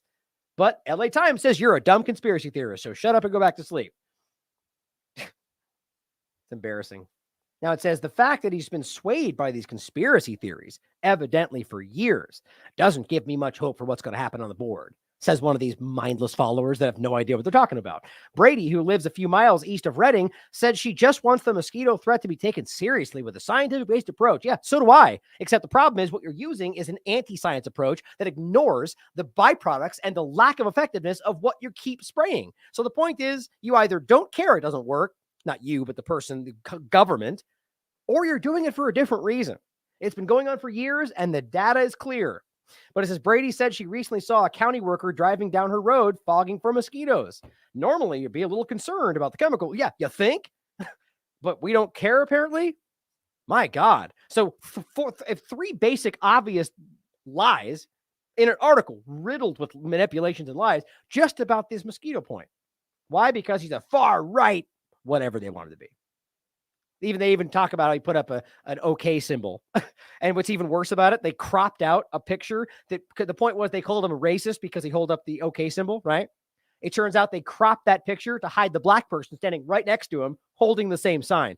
And then even then go on to make him say he's more racist because he argues because he did next to a black person. It's just like, my God, these people are desperate to maintain their own political biases. It's pathetic. Now, here's what I wrote about this, just in case you want to read more on this. It says, Are you aware that the GM mosquitoes released in California and Florida and elsewhere are an ongoing experiment? You should think about that if you live in those places. Are you okay with that? Considering that there is provable DNA contamination. Watch this show because there's so much in this. And that between 3 and 15% do not die as designed, but in fact get stronger, reproduce, and the cycle continues. Here's the actual, again, experimental use permit for this exact use. So it's very much happening. And this is inside the conversation itself. Now, this is from the study talking about it. Study authors, quote, collected mosquitoes from several neighborhoods before, during, and in the 3 months after the trial. This is about using these GM mosquitoes that Bill Gates funded and Oxitec specifically made. They estimate between 5 and 60% of the insects had some DNA from Oxitec, the strain that they used, in their genome. As much as 13% of the genome in one case, which means provably they're not dying.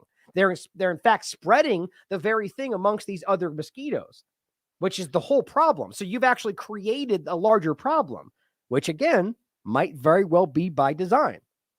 And I said, I just went over this in my recent show. Interesting that we see DNA contamination in the COVID jabs, as well as DNA contamination in the GM mosquitoes, both utilizing the same genetic manipulation technology, dual use tech. Since the Science article suddenly added a paywall, I included that. All right. And here is the follow-up to this. This is the other important part. Per an Oxitec, which you can look at right here, Oxitec confidential information document released by FOIA request, they knew very early that 15% of the mosquitoes actually did not die, but got stronger, which they then spread to their offspring that they are not supposed to be able to have. And you can see it as it loads, highlighted by the difference in results between the laboratory and collaborator. They were getting 15% survival. They knew this in the beginning. Not only did they hide this from everybody, they just kept going forward anyway. Of course, now it says bad gateway. Of course it does. So I'm guessing they deleted this in the Wayback Machine too. In any case, the link is there. I'm sure you can find it from there. I've discussed this in the show. It's all live information. It's right in here. So all of that clearly is my concern is what the hell else is happening here? Are they simply just manufacturing the problem they then profit from? Or is this another in a long line of massive experiments in regard to the first part we talked about? Now here is the defender from August 2023. EPA authorizes release of 2 billion more GMO mosquitoes. This is on top of everything else we just talked about. So it's not even slowing down. It's getting stronger. And again, it talks about the genetically engineered mosquitoes created by Oxitec in Florida and Texas. In March 2022, the EPA granted them a 2-year extension and to release additional mosquitoes in Florida as well as 4 counties in California. And so bringing this back to the point about they're giving these injections we just went over that are clearly not effective and very much can have severe problems based on everything we just talked about. Like, where's the real problem coming from? And is this about something more than protection? Simply the question that I really want people to begin to ask. Now, lastly, the weird discussion we just had about the Ebola aspect. Right? Denver Health Medical Team receives an Ebola vaccine. That's a live Ebola vaccine that in the actual documentation we discussed in this show, it was the same one, by the way, Internet of Bio Nano Things, that shows you that it can shed 30% of the time. You're giving people an injection that can shed Ebola. On top of that, the fact that it's actually not a risk at this point, they're saying that, there was something happened, months or a year ago, so we just decided to do it now. It doesn't make any sense. There's something else going on there. Now, I'm not going to dive through that again. I went over this just recent show, but there's definitely something strange about this Ebola overlap or these different. And I simply just wonder whether these are different aspects of this, just rationalizing the step. But here is something to think about in the overlap. This is Robbie saying about I don't agree even remotely with the framing. He's very partisan and it blinds people to their facts. But he's saying, an illegal lab was found in California.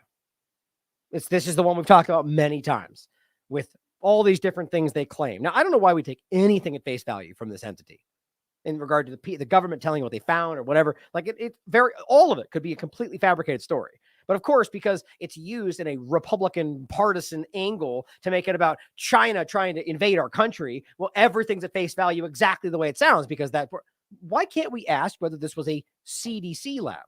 Or an intelligence manipulation that is working with China, like Charles Lieber, like the U.S. government, like Israel, like all the rest of them that are overlapped in this work, which is very obviously provable. Remember, this was a lab that was in some weird building that had a hose coming out of the side of the wall, had electricity, had multiple massive freezers. It's almost childish to think that obviously somebody knew. The county was aware electricity was being used. Clearly somebody knew that people were there and let that go. Now that gets even more ridiculous. And again, the point was about they had Ebola. It says it was run by a Chinese man. So I guess we're told, and we blindly believe because it's a Republican talking point, who came here illegally. Of course, perfect for their narratives. He said he wants to defeat the American aggressor. I mean, doesn't this just all sound a little too convenient? And that he's going to run this lab that's shockingly very conspicuous, that everybody, you walk by and see a hose coming out of the side of the wall in a building that no one's supposed to be in and is there for a very long time. Hardly. But it says he wants to defeat the American aggressor. Sure. Fox News said a recent bipartisan congressional report determined that they had received significant financial payments from China. Oh, is that what Congress told you? Probably Congress involved with these same biolabs. They're, I don't know either. My point is, it's funny that this is just stated as fact because that's what we're told. Aren't you supposed to be an independent reporter pushing back against these narratives? No, I guess not when it comes from Fox News. But it says, yet no charges have been filed. He says, here's where it gets even weirder. And again, no charges filed. Yeah. Now, of course, this is meant to be because Biden's protecting China. That's an easy blindness to the two-party paradigm. It's more likely because your government's involved with what's going on there. But yeah, certainly could just be that Biden's secretly working in China and it's all some big plan. I'm not saying it's not possible, but I just think it's kind of naive to just lean into what you think works for your partisan talking points. But it says, here's where it gets weirder. There were so many chemicals and dangerous biological agents, we're told, on site that hazmat contractors hired by the feds have loaded up over 800 containers to remove all of it from the warehouses in Reedley, California. Okay, so where's it all going? Do you think they're just going to throw it away? I guarantee it's being removed to their next location. That's how I would look at this. So they're investigating this, right? He says, well, the FBI has known about this for over a year, but they actually handed control back to the local officials in the area. Now, why would that make your first instinct to be that this is some kind of a cover up, from FBI down to cover up for China? It's very odd that in and of itself, that means that your government's involved, not just the Biden administration, but it says possible international terrorism is apparently a job for the local police. Right? I mean, again, the only thing that makes this possible international anything is that you're claiming a Chinese person was involved. Just because it's a Chinese person does not mean he's from China or that he is relaying things with China. Certainly one of the possibilities. We've gone through this in depth.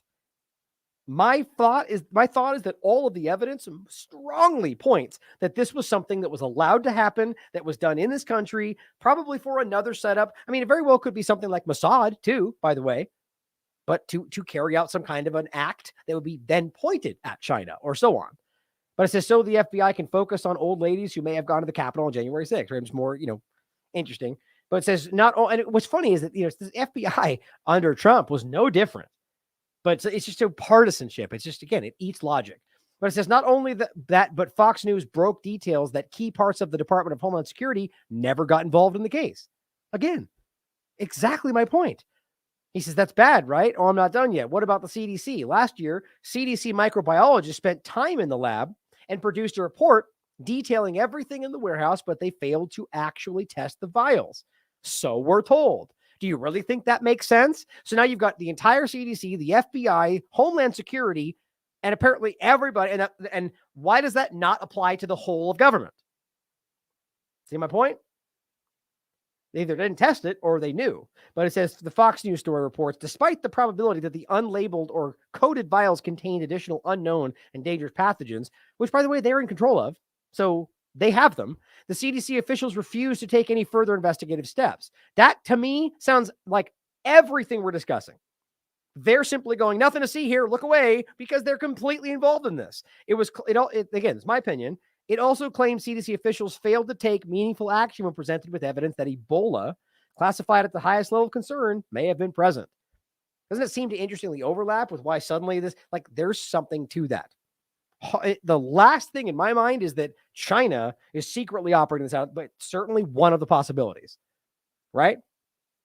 Or Russia or somebody else. It's certainly possible. I'm in no way immune to the possibility that these other countries would try to take action against the aggressor that the U.S. government is. But at the very least, we need the evidence that really does back that up. And to me, everything about this points to your government actively creating the very problem they then point at to justify their actions. Now, on top of all of it, here is where I think we get further, whether it's Ebola or malaria or whatever the next push is, where this is still happening. This is from Brazil, a proposed, not done, but proposed Brazilian law that will imprison those who refuse vaccination. Still. Listen very well. The penalty is imprisonment from 2 to 8 years plus fine if you refuse vaccination without just cause. The same penalty is incurred by anyone who creates, disseminates, or propagates by any means fake news regarding vaccines in the National Immunization Program or their effectiveness, which in any way disputes vaccination. Right now, I'm sure that my life is in danger. I have no doubt about it. CHD TV. So just to see that there are parts right now in the world where that's the push is that you have to take what the government says. I mean, it's the same mindset of the United States government. They're just clearly, I think, on a worse footing right now because everybody's questioning it. Now, again, to end this mindset, the Internet of bio-nano things is upon us. Right. So going back to the beginning of the conversation, talking about dust networks, helping build smart cities of the future 12 years ago, or all the way back before that, another almost 10 years, to the DARPA Mu chip, or not Mu chip, but the DARPA, I forget the name you use, but the DARPA chip or the Hitachi Mu chip and these different points. And, we have a gap, a huge chasm between that time and where we are now and the level of technological advancement. And the discussion all the way through that of the internal biosurveillance, the overlap with COVID-19, the work on the nanotechnology that became the basis for the injection they used, and all these overlaps. I mean, I find it really hard not to see that this stuff, at the very least, is highly possible of being connected. And on top of that, the bigger concern is that they're very clearly discussing how to utilize this. We talked about the intra-bionets discussion. Right? All this is internal manipulation. So again, going back to the one line from the DARPA N3 program in 2020, if work progresses to the third phase, which I posit we're literally already lived through, they would implement a regulatory strategy. We work with the FDA, who's clearly a captured agency, in order to support future human subject testing with this exact technology. So just ask yourself whether that would happen. And of course, as I've always shown you, should they decide to do that, they've already argued many times that they would do it in a covert way, because compulsory moral bioenhancement, you just wouldn't understand. So it's certainly possible that's where we are. Now, whether you think that or not, guys, the real point is that it's obviously here. The technology is real. The application is real. It's already been deployed, clearly used in the world. In my mindset, it's already around us, just like glyphosate everywhere else. Not that they're even remotely connected, maybe, but ultimately just that it's a ubiquitous concept and that I believe that it's already there.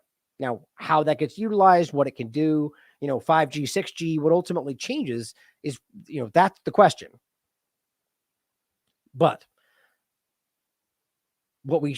I just think we're at a point where we shouldn't be dismissing that this stuff is in real world application, and we need to start applying that possibility to the way we see things going forward. Because I don't think we're going to get to a point where this is blatantly explained until it's already at a point where there's no going back, which I believe we're kind of already at. But either way, they're telling you it's coming. So I hope you can consider these things and not reflexively dismiss this as conspiracy theory. As I said before, my gut tells me that there is something to this, that this is, that we're very ahead of this. And I think that this is already something that is actively being used. And that worries me quite a bit about the deeper concepts, about not just, monitoring, but influencing, as Geo, I forget his name now, the guy that we've mentioned many times, the neuro weapons guy, talks about the idea of actual control. As we've shown you the science for it, we went over the data in this show from peer-reviewed science from the people involved with the COVID injections about using ferritin nanoparticles to control the way you move and think and feel, but also other applications using magnogenetics and optogenetics to manipulate your neurons to have you feel a certain way or feel certain emotions. And this is real stuff. And then his point about how they are real time discussing how they can utilize this. I've played it earlier. I'll end with that same clip, I think. But, discussing how they're in 2020, they're already looking for ways to utilize this in the real world, which in my mind is always an example, is always indicative of the fact that that's already happened. So thank you for tuning in today, and thank you for keeping an open mind, because I think a lot of the stuff that is actually happening is kind of hard to believe these days. If you'd like to support this platform, we definitely need your support. There's a lot of ways down below. As I've said many times, ultimately the best way to do it is support this platform is to go to our website, thelastamericanvagabond.com, sign up on the sidebar for the donation. You can make it recurring. Just do $1 a month. You'll never notice it. And it changes everything for us. You get 100, 1,000 more people. That's a new person we can hire. Right? That's another project we can do. And thank you all for your amazing support on Derek's upcoming work on the fluoride trial. We already got tickets and so on, and we're already working to get him on. He's going to be leaving pretty soon. So it's going to be something you can look forward to. It's going to be some great work. My point is, the more you support us, the more we can grow, the more we can change, the more we can influence the discussion. So thank you for being here. Thank you for considering what I'm talking about and questioning all that we're getting into. As always, I love you all. Question everything. Come to your own conclusions. Stay vigilant. You can literally scatter this stuff like dust or embed it into a sheet of paper. This was commercially released 10 years ago.